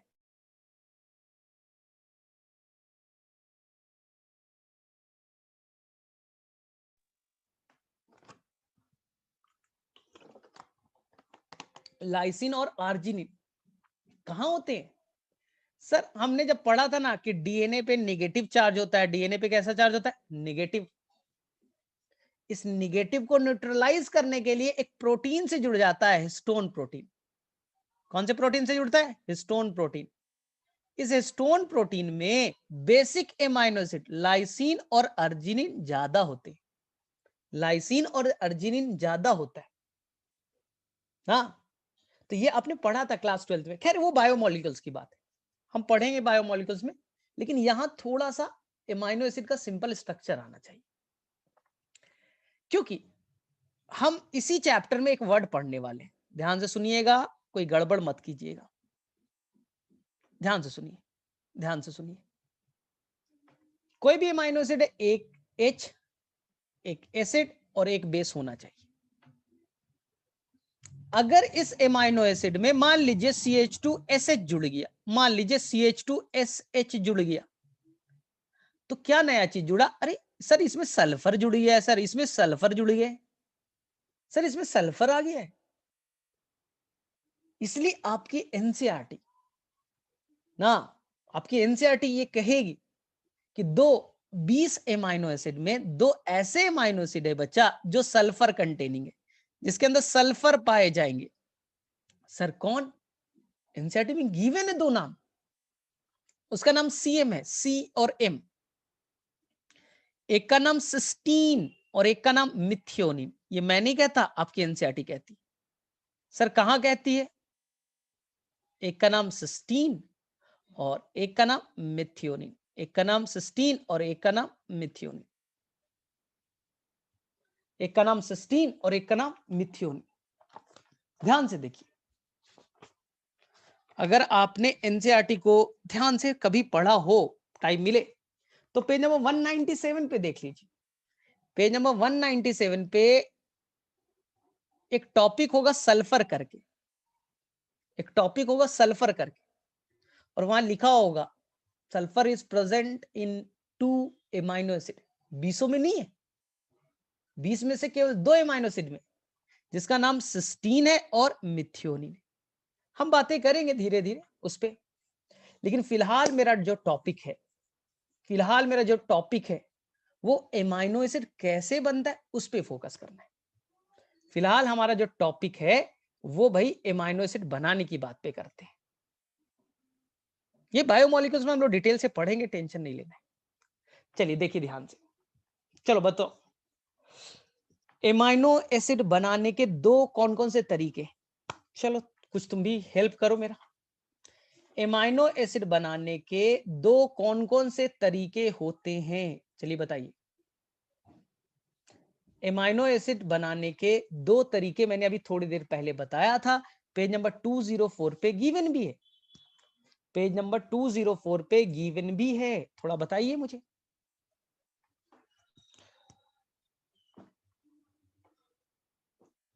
बताइए क्या होगा? तो बोलेंगे एक का नाम होगा, बाकी बच्चे क्या कर रहे हो? ठीक है,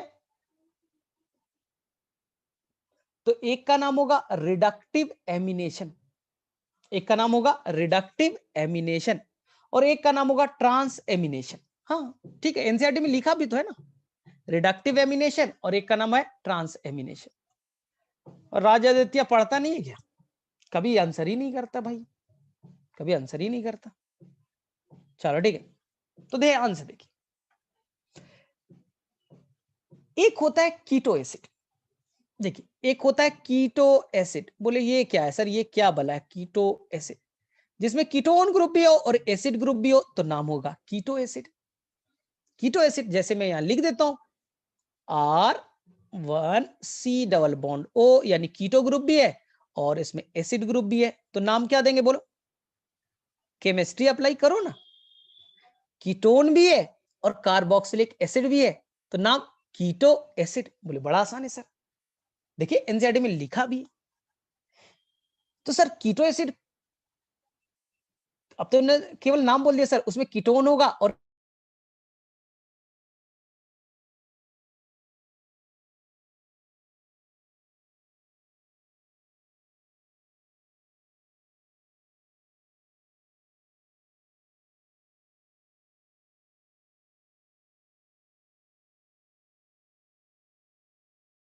नेचर वाइज कैसा है, नेचर वाइज कैसा है भाई?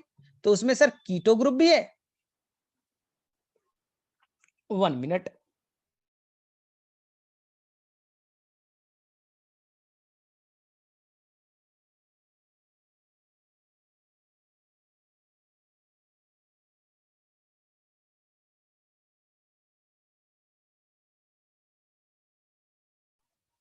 अब वो अल्फा कीटो ग्लूटारिक एसिड जो है वो भाई रास्ते में मिल गया अमोनियम आयन से। आपने अमोनियम आयन बना के रखा था ना जो टॉक्सिक था सेल के लिए। बोले हाँ सर, अमोनियम आयन, ठीक है। अमोनियम आयन रास्ते में मिल गया, टॉक्सिक है।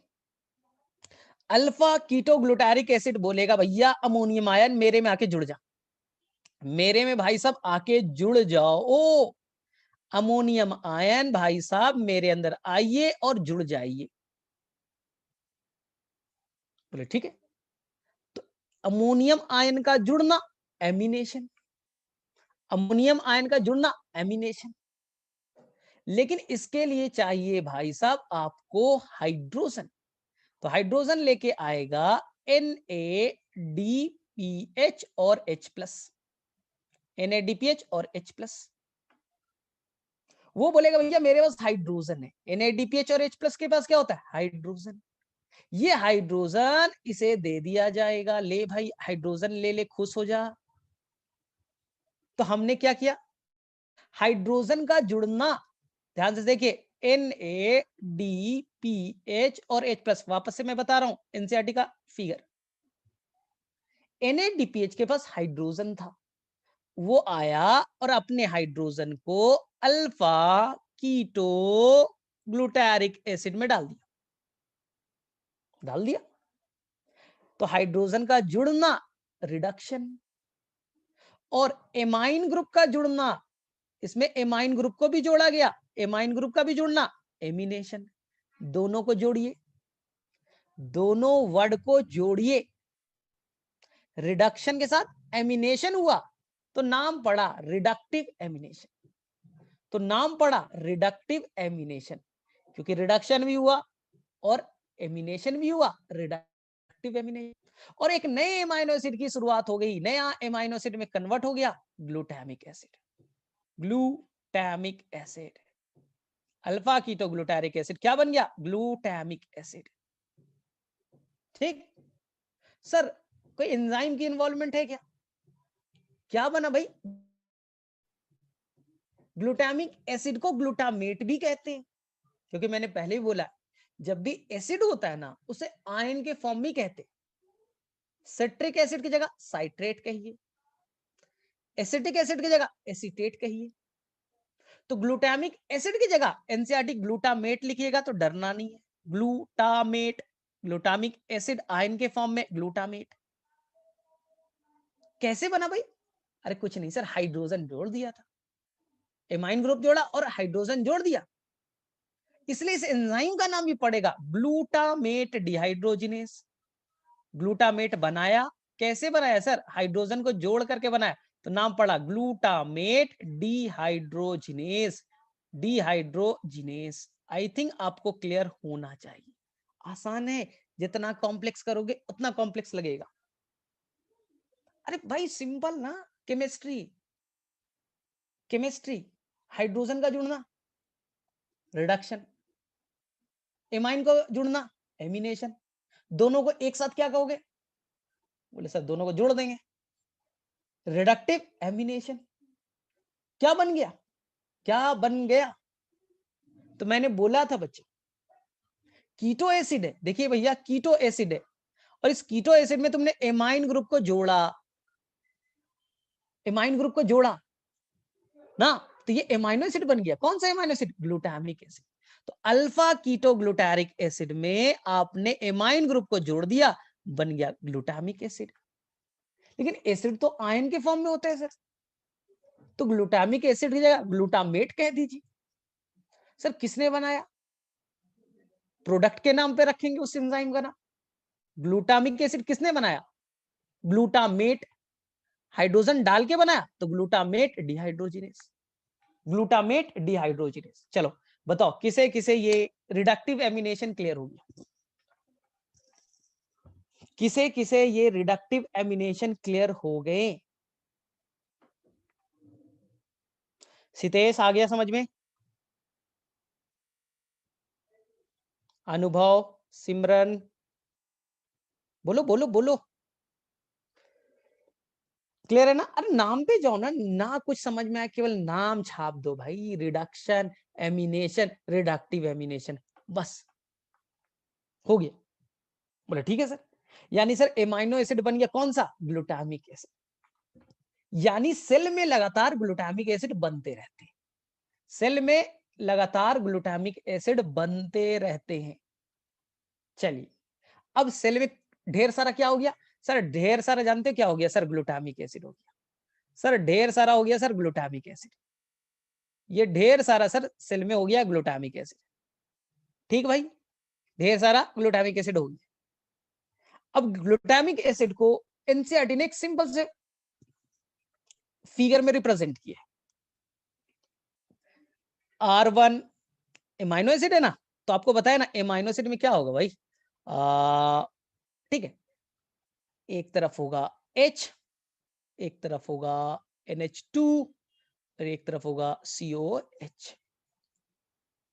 बताया था ना अभी आपको, हर एमाइनो एसिड में यही चार चीज होते। तो मैंने यहां पर लिख दिया, ये एमाइनो एसिड ग्लूटामिक एसिड का फिगर बना दिया। ठीक, अब ये गया एक कीटो एसिड के पास, keto acid R2 C double bond O COH, ये कीटो एसिड है, ये कीटो एसिड है। सेल में ढेर सारे कीटो एसिड होते, तो ये मैंने कीटो एसिड उठा लिया, ले भैया ये कीटो एसिड है,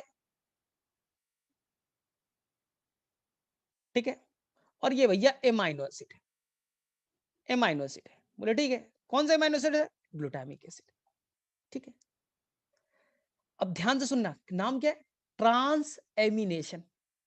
नाम फिर से पढ़ो, ट्रांस मतलब ट्रांसफर, ट्रांस का मतलब ट्रांसफर, तो ट्रांसफर ऑफ एमाइन ग्रुप, ध्यान से सुनो, transamination, transfer of amine group from one amino acid to keto acid, हो गया transfer of amine group from amino acid to keto acid, हो गया भाई, हो गया ट्रांस एमिनेशन।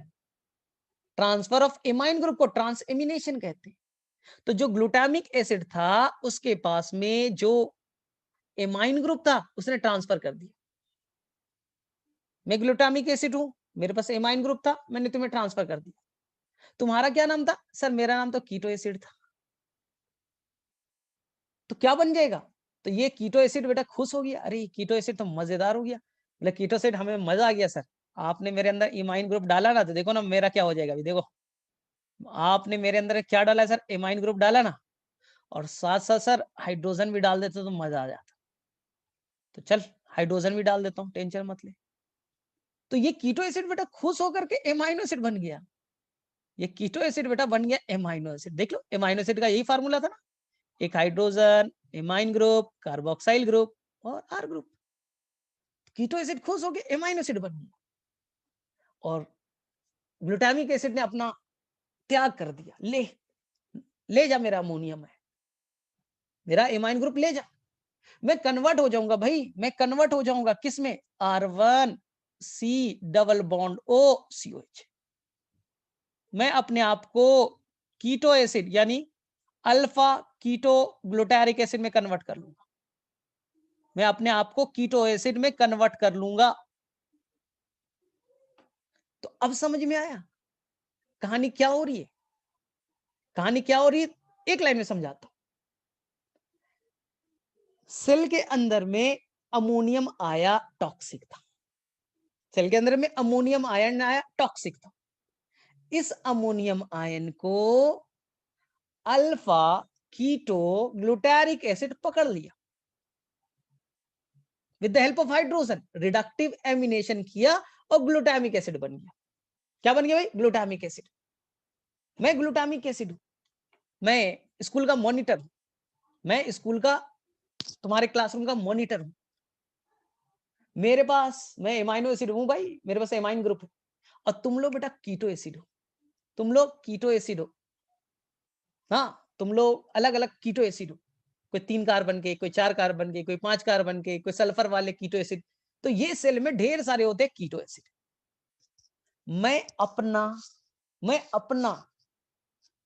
जो एमाइन ग्रुप तुम्हें दे दूंगा। तो मैंने अपना एमाइन ग्रुप ट्रांसफर कर दिया, तो तुम कीटो एसिड थे, तुम्हारे अंदर एमाइन ग्रुप आ गया, तो तुम एमाइन एसिड में कन्वर्ट हो गए। तुम 3 कार्बन के थे, 3 कार्बन वाले एमाइन एसिड, 4 कार्बन वाले थे, 4 कार्बन वाले एमाइन एसिड, 5 कार्बन के थे, 5 वाले में कन्वर्ट हो गए। तो धीरे धीरे तुम बच्चा एमाइनो एसिड में कन्वर्ट हो रहे हो। तो से ग्लूटामिक एसिड की जिम्मेदारी है कि सेल के अंदर बाकी 19 एमाइनो एसिड बनाओ, क्योंकि सारे 19 एमाइनो एसिड कीटो एसिड में घूम रहे हैं, उनको एमाइन ग्रुप की जरूरत है। तुम देते जाओ इनको, तुम इन्हें अपना एमाइन ग्रुप दे दो, ये पकड़ लेंगे और एमाइनो एसिड में कन्वर्ट हो जाएंगे। तो तुम मॉनिटर थे, तुम्हें बेटा मिला था, मान लो एक पैकेट मिला, डस्टर है तुम्हारे पास, तुम इसलिए मॉनिटर हो। अब तुम हर क्लासरूम में जाओ, अपना डस्टर उन्हें दे दो, अपना डस्टर उन्हें दे दो, तू मॉनिटर। फिर दूसरे क्लासरूम में तू मॉनिटर, तू दे दो, 2 मिनट। बोले सर आपके पास में बार बार कहां से आ रहा है डस्टर? बोले मेरा टेंशन मत ले, मैं कौन हूं? Glutamic acid. मैंने डस्टर दे दिया, मैंने ट्रांसफर कर दिया अपना एमाइन ग्रुप, मैं किस में कन्वर्ट हो जाऊंगा? Alpha ketoglutaric acid. और मैं फिर से रिडक्टिव एमिनेशन करूंगा, ग्लूटामिक एसिड बन जाऊंगा। तो अब समझ में आया, मैं पहले अल्फा कीटोग्लूटारिक एसिड था, मैंने एमाइन ग्रुप ले लिया रिडक्टिव एमिनेशन से और ग्लूटामिक एसिड बन गया।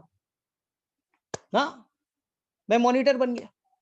मैं हर क्लासरूम में जाऊंगा और एक लड़का को खड़ा हो गए, ले डस्टर ले ले, तो मैंने अपना एमाइन ग्रुप दे दिया, वो लड़का बेटा उस क्लासरूम का मॉनिटर बन गया, वो एमाइन एसिड बन गया। फिर दूसरे रूम में गया, उसे दे दिया। बोले सर बार बार आपके पास कहां से आ रहा है?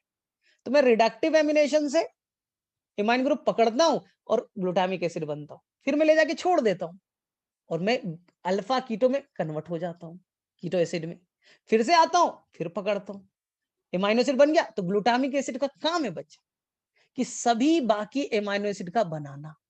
एनसीईआरटी का लाइन है, पढ़ो, अगर आपके पास एनसीईआरटी है 204 पढ़ो। Glutamic acid is the main amino acid,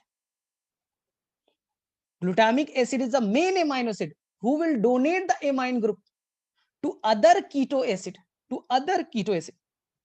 cell में 20 तरह के एमाइनो एसिड है, लेकिन सारे एमाइनो एसिड अभी अमोनियम आयन नहीं है उनमें, वो सब कीटो एसिड के फॉर्म में।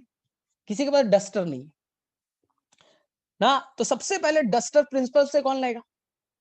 कीटो एसिड। कौन? Alpha keto glutaric. मैं हेडमास्टर के पास गया, प्रिंसिपल के पास, मैंने ले लिया डस्टर और मैं अपने आप को ग्लूटामिक एसिड में कन्वर्ट कर लिया। तो मैं ही बाकी सब क्लासरूम के बच्चों को मॉनिटर बनाऊंगा, हर क्लासरूम में एक बच्चे को मॉनिटर बनाते जाऊंगा, वो मेरी जिम्मेदारी। तो पढ़ो एनसीईआरटी का line, glutamic acid is the main amino acid जो एमाइन ग्रुप को डोनेट कर देगा, ट्रांसफर कर देगा दूसरे कीटो एसिड को और उन्हें एमाइनो एसिड बनने में हेल्प करेगा। चलो किसे किसे ये लाइन मिला एनसीईआरटी में, फटाफट बताओ। पेज नंबर 204, सितेश, अनुभव, सिमरन, राजादित्य सोया हुआ है, ठीक है ठीक है। तो किसे किसे आया समझ में? तो रट्टा मत मारो, चीजों को समझो।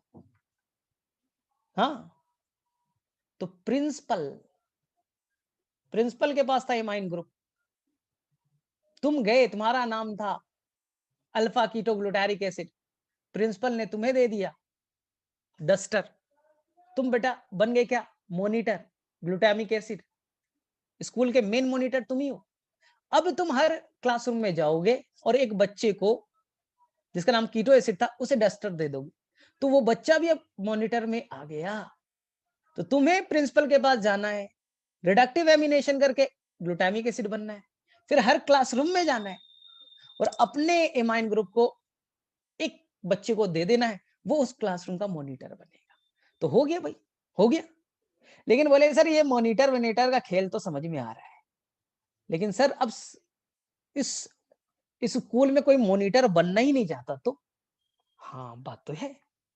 अगर सर सेल के अंदर में 20 एमाइनो एसिड बनाने की बात कर रहे हैं, सब सर बेहतरीन बने, हजारों हजार एमाइनो एसिड बन चुके हैं, अब सर उस स्कूल में कोई मॉनिटर नाम का पोस्ट रहा ही नहीं, तब क्या करोगे एमाइन ग्रुप को? प्रिंसिपल का नाम, प्रिंसिपल के पास में जो एमाइन ग्रुप था तब क्या करोगे? तो बोलेंगे कि प्रिंसिपल के पास में जो एमाइन ग्रुप था वो तो ज्यादा देर रख भी नहीं सकते, वो तो टॉक्सिक है, तो हम एमाइड बना देंगे। हम क्या बना देंगे बेटा? एमाइड बना देंगे। सर कैसे? सर कैसे बना दोगे? तो ध्यान से सुनना, इस बार कोई गड़बड़ नहीं करना और यहां पास ये पार्ट कंप्लीट हो जाएगा। ध्यान से सुनना, मैं मॉनिटर था, मेरा नाम ग्लूटामिक एसिड है। मैं मॉनिटर था, मेरा नाम ग्लूटामिक एसिड है, और इस स्कूल में सारे लोग को मैंने मॉनिटर बना दिया। अब इस स्कूल में मेरे लिए कोई जगह नहीं। मैं डस्टर लेता था, दूसरे को दे देता था, डस्टर लेता था, दूसरे को दे देता, सभी मॉनिटर बन गए। सर अब मॉनिटर तो सब बन गए, अब क्या करोगे आप? आपका नाम तो ग्लूटामिक एसिड है। पहले मैं नाम लिखूंगा अपना। ग्लूटामिक एसिड में होते हैं 5 कार्बन। कितने कार्बन? 5। इसमें से एक सी, इसके साथ में जुड़ा है भाई कार्बोक्सिलिक एसिड।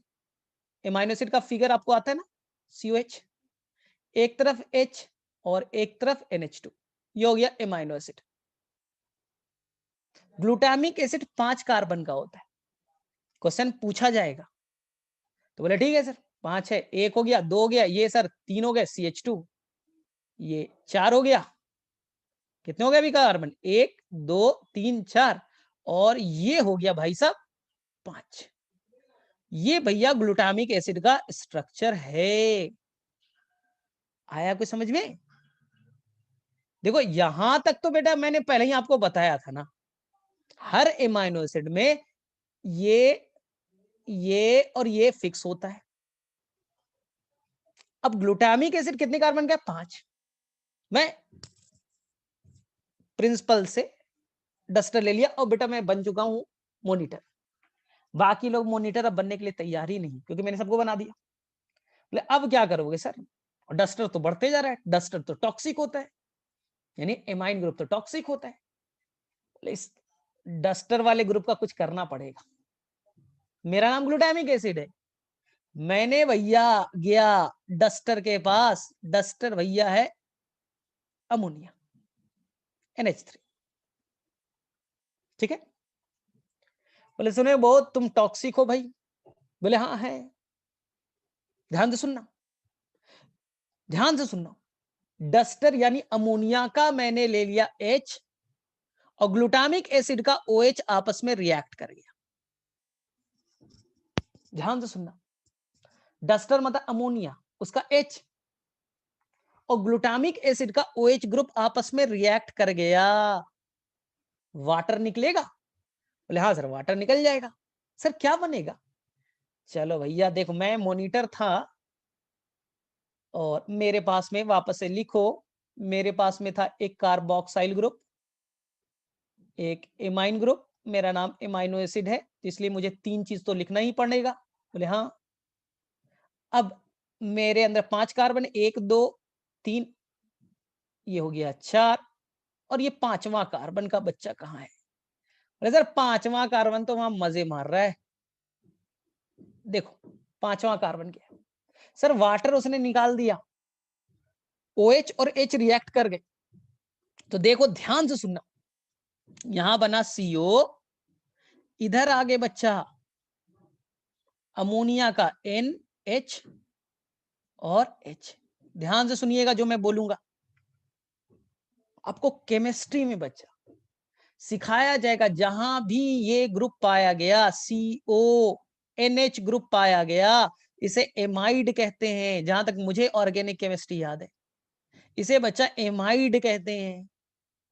जहां भी CONH पाया जाता है उसे एमाइड ग्रुप कहते हैं बच्चा। तो क्या ये अब एमाइनो एसिड ये जो बना, ये एमाइड कंटेनिंग एमाइनो एसिड अब नहीं हो गया?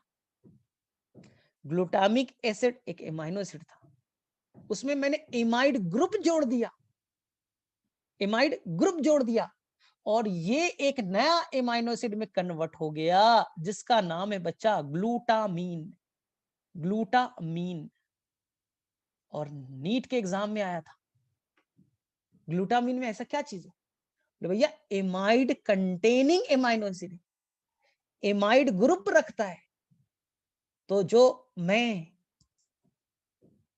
क्या था, जो क्लासरूम का मॉनिटर था, मेरे पास एक डस्टर थे, एक एमाइन ग्रुप था, एक डस्टर था, एक एमाइन ग्रुप था नाइट्रोजन। अब सभी बच्चे ने डस्टर ले लिया, तो अब मैं क्या करूं, एक्सेस डस्टर का प्रिंसिपल मुझे देते जा रही, तो मैंने एक और डस्टर रख लिया, 2 पैकेट, एक पैकेट में एक डस्टर, दूसरे पैकेट में एक और डस्टर। तो मैंने बच्चा, अब मेरे पास 2 नाइट्रोजन हो गए, 2 नाइट्रोजन हो गए। देखो एक एमाइड वाले में नाइट्रोजन आ गया, तो मेरे पास कितने नाइट्रोजन है? बोले सर 2।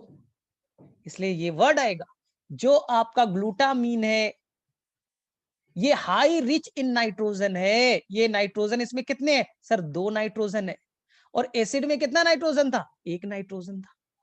तो मेरे अंदर में 2 नाइट्रोजन हो गए, 2 डस्टर हो गया ना। तो एमाइड बनाने से फायदा क्या हुआ? अरे मेरे पास तो 2 डस्टर हो गए, ज्यादा मैं बेटर हूं। अब मैं चला जाऊंगा दूसरे स्कूल, यहाँ स्कूल में अब नहीं रहूंगा, यहाँ तो सब बन चुके हैं हेडमास्टर, सभी तो बन चुके हैं भाई मॉनिटर। मैं दूसरे स्कूल में अब जाऊंगा और वहां ये वाले नाइट्रोजन को डोनेट कर दूंगा। तो अब मुझे प्रिंसिपल बोले जा दूसरे स्कूल में दे दे अपना डस्टर है, तो मैं बोलूंगा कि एक डस्टर ले जाने से अच्छा था कि 2 डस्टर में लेकर जाऊं। इसलिए मैंने 2 डस्टर ले लिया और मैं एमाइड में कन्वर्ट हो गया, कि जब मैं यहां से जाऊं तो वहां जब मैं पहुंचूं तो मेरे पास 2 डस्टर होगा ना, तो मैं वहां डोनेट करने में आसानी होगा, 2 डोनेट कर सकता हूं।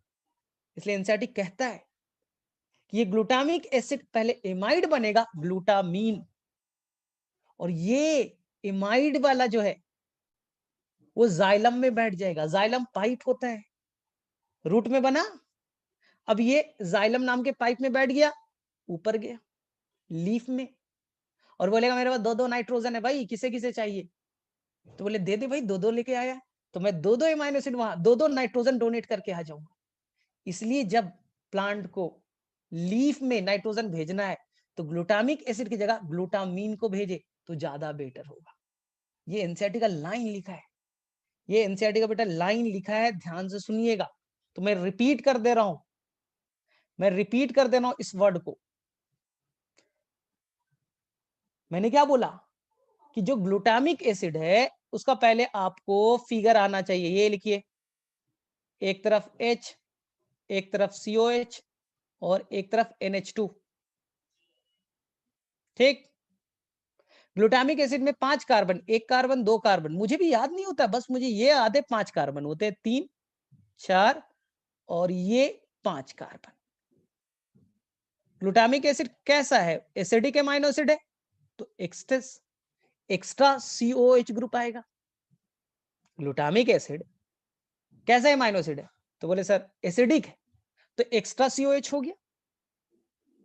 अब क्या करेंगे, ये बाइंड कर जाएगा अमोनिया से। एनसीईआरटी का लाइन को पढ़िए, अमोनिया से, अमोनिया का H और इसका OH बाइंड हो गया। क्या बना? क्या बना? सर क्या बना मतलब? अरे क्या बना वही तो मैं पूछ रहा हूं, क्या बन गया?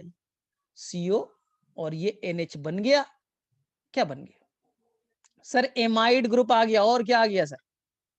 केमिस्ट्री में पढ़ा है, CONH ग्रुप आना एमाइड होता है, एमाइड फंक्शनल ग्रुप होता है। तो सर ये बन गया amide containing amino acid. Amide group आ गए इस एमाइनो एसिड में, तो हो गया ये एमाइड कंटेनिंग एमाइनो एसिड, यानी ये भी एक एमाइनो एसिड है। और इस एमाइनो एसिड में क्या है? एमाइड है, इसी का नाम होगा ग्लूटामीन। इसी का नाम क्या होगा? ग्लूटामीन। तो ग्लूटामीन में कितने नाइट्रोजन? कितने नाइट्रोजन? बोले सर देखो सर, नाइट्रोजन एक नाइट्रोजन यहां दिख रहा है, एक नाइट्रोजन यहां दिख रहा है, तो 2 नाइट्रोजन हो गया। और कार्बन कितने? 5 कार्बन। अब बताइए, अगर आप ग्लूटामिक एसिड से कंपैरिजन करोगे तो ग्लूटामिक एसिड में कितने कार्बन थे? बोले सर ग्लूटामिक एसिड तो यहीं तक था ना, 5 कार्बन और एक ही नाइट्रोजन था। यही क्वेश्चन आता है, ग्लूटामिक एसिड में देखो 5 कार्बन तो थे, लेकिन नाइट्रोजन एक था, और ग्लूटामीन में 2 नाइट्रोजन है, तो नाइट्रोजन रिच हो गया। नाइट्रोजन रिच कौन है? ग्लूटामीन है। इसलिए अब कहीं बाहर भेजने की बात करेंगे तो ग्लूटामीन के थ्रू भेजेंगे, क्योंकि इसके बाद 2 नाइट्रोजन है। इसी तरह से लास्ट लाइन, इसी तरह से एक एसिड है जिसका नाम है स्पार्टिक एसिड। क्या नाम है भाई? स्पार्टिक एसिड। बना देता हूं स्ट्रक्चर, तुम लोग महानुभव भी हो। स्पार्टिक एसिड वो ग्लूटामिक एसिड का छोटा भाई है। बोले मतलब? ग्लूटामिक एसिड में 5 कार्बन होते हैं ना, तो स्पार्टिक एसिड में होगा 4 कार्बन। 4 कार्बन। बोले मतलब ये है कि ये भैया कुछ नहीं करना, ये कार्बन है, इधर कार्बोक्साइल ग्रुप लिखो, इधर हाइड्रोजन लिख दो, इधर NH2 लिख दो, हो गया ना? एमाइनो एसिड का रूल फॉलो। इसके अंदर बस 4 कार्बन है, 1 कार्बन, 2 कार्बन, ये 3 कार्बन हो गया, और ये चौथा carbon. Acid containing amino acid है। क्या नाम है? तो सर इसका नाम है स्पार्टिक एसिड। सर डिफरेंस क्या हुआ? वहां 5 कार्बन थे और यहाँ 4 कार्बन, हो गया डिफरेंस। बेटा 5 की जगह बस 4 कर दो। वहां 5 कार्बन कितने थे? 5, और यहाँ 4 है, बस एक एक्स्ट्रा CH2 डाल दोगे तो ग्लूटामिक एसिड बन जाएगा, इसलिए उसका छोटा भाई बोल दिया। बोले सर इसमें क्या होगा? कुछ नहीं भाई, यहाँ अमोनिया जोड़ दो, अमोनिया जोड़ दो। अब बताइए क्या बनेगा? H2O बन जाएगा। सर क्या बना उससे? बताइए क्या बना? तो बोले सर कुछ नहीं, वहां से अब देखो फिर से बना दे तो COH, इधर से H और इधर से NH2। ये तो आपको आता है। फिर सर यहां से CH2, और सर आपने बनाया यहां पास C डबल बॉन्ड ONH। तो सर यहां पास ना फिर से आपने एमाइड ग्रुप को लेते आया, आपने फिर से एमाइड ग्रुप को ऐड किया, तो सर ये भी एमाइड कंटेनिंग हो गया, एमाइड कंटेनिंग एमाइनो एसिड हो गए, तो इसका नाम है बच्चा स्पाराजीन। तो स्पार्टिक एसिड से क्या बना दिया आपने? स्पैराजीन। स्पार्टिक एसिड को वापस से रिवाइज करो, ये स्पार्टिक एसिड था। कितने कार्बन? Sir 4 carbon. नाइट्रोजन कितना?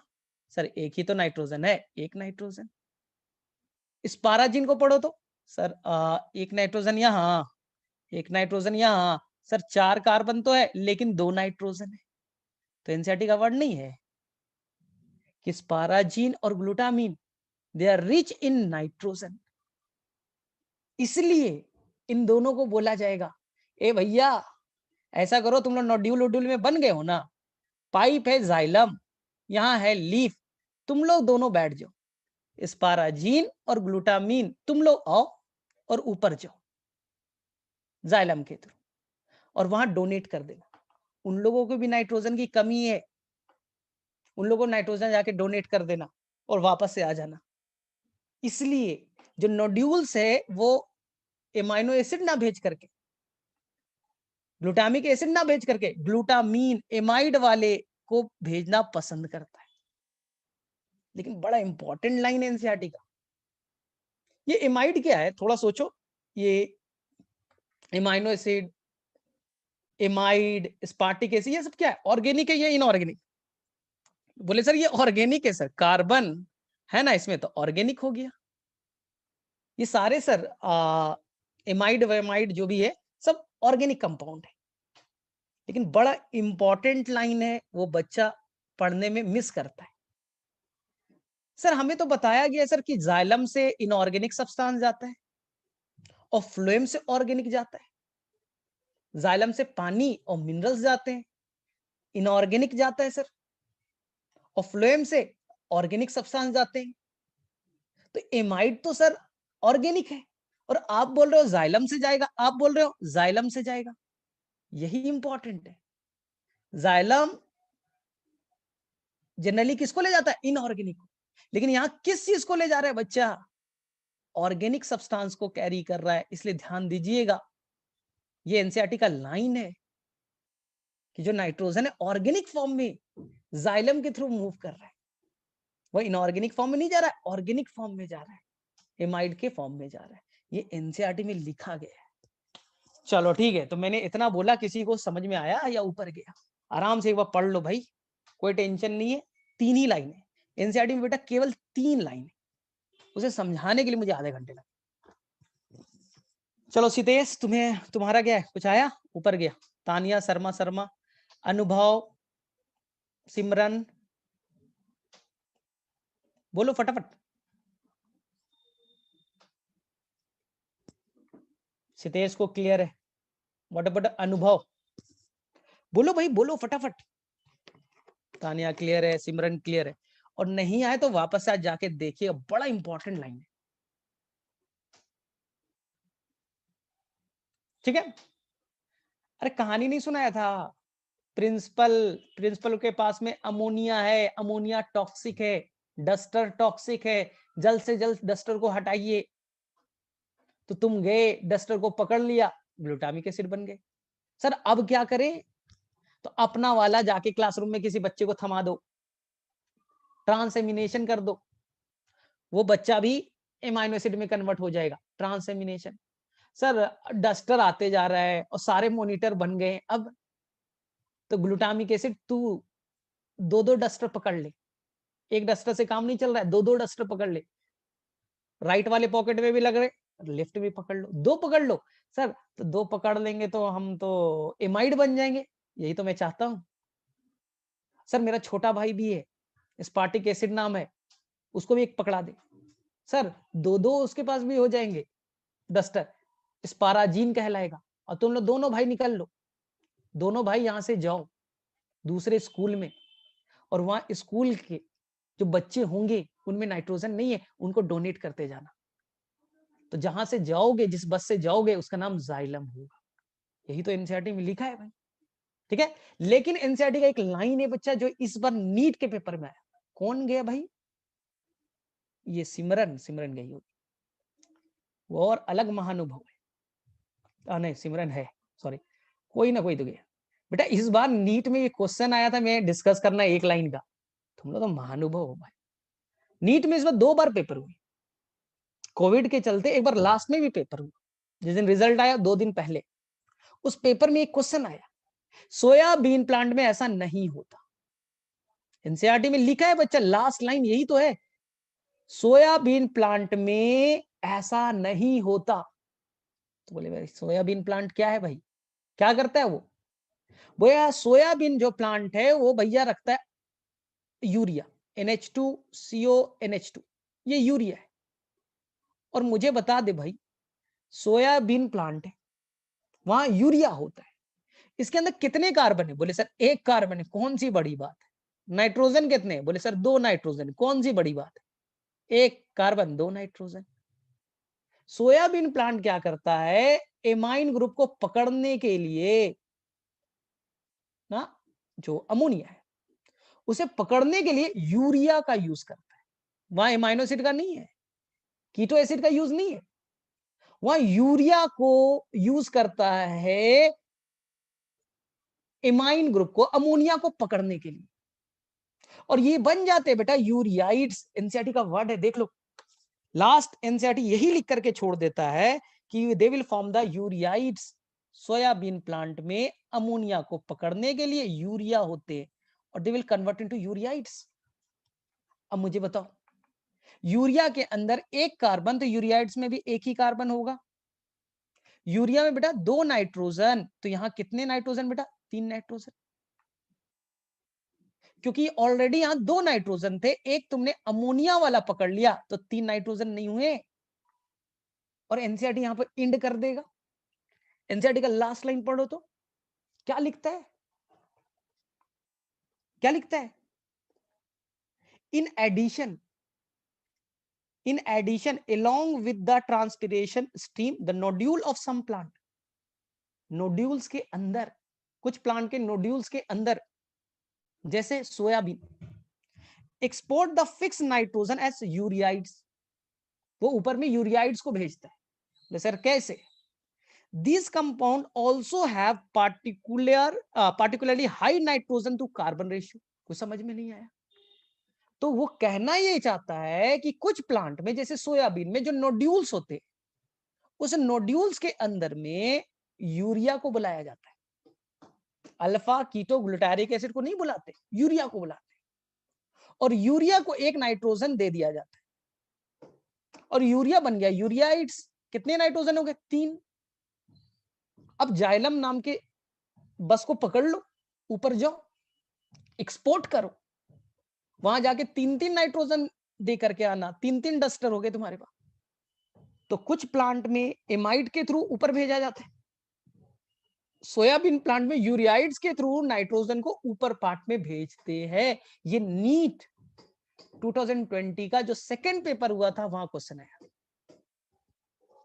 बस यही क्वेश्चन था। In the soybean plant nitrogen is exported in the form of, बस आंसर करके आना था यूरियाइड्स, बस आंसर करके याद आना था यूरियाइड्स। लेकिन हमें तो लगता है भाई कि बस पढ़ लिया और याद हो जाएंगे, इतना आसान भी नहीं है। चलो अब बताओ, किसे किसे कहानी क्लियर हो गई रिडक्टिव एमिनेशन की, ट्रांस एमिनेशन की? ईमानदारी से बताइए। और जिनको नहीं समझ में आया, सबसे अच्छा है कि आप वापस से जाइए और एक बार लेक्चर को सुनिए। अरे लेक्चर तो रिकॉर्डेड फॉर्म में ना, रात में बैठो सुन लो भाई, रात में बैठो और वो पॉइंट को वापस से सुन लो, ठीक है? वो पॉइंट को वापस से सुन लो तो प्रॉब्लम सॉल्व हो जाएगा। चलो ठीक है। तो कल्पना का गया वो सोयाबीन प्लांट वाला, ठीक है? इसलिए मैं क्या कर सकता हूँ, हर लाइन से एनसीईआरटी क्वेश्चन पुट अप कर देता है नीट वाले। अगर नहीं आता तो मैं भी नहीं बताता, अब आ गया सोयाबीन वाला तो बताना तो बनता है ना। चलो ठीक है, फिर बहुत टाइम हो गया, ठीक है, बाय बाय।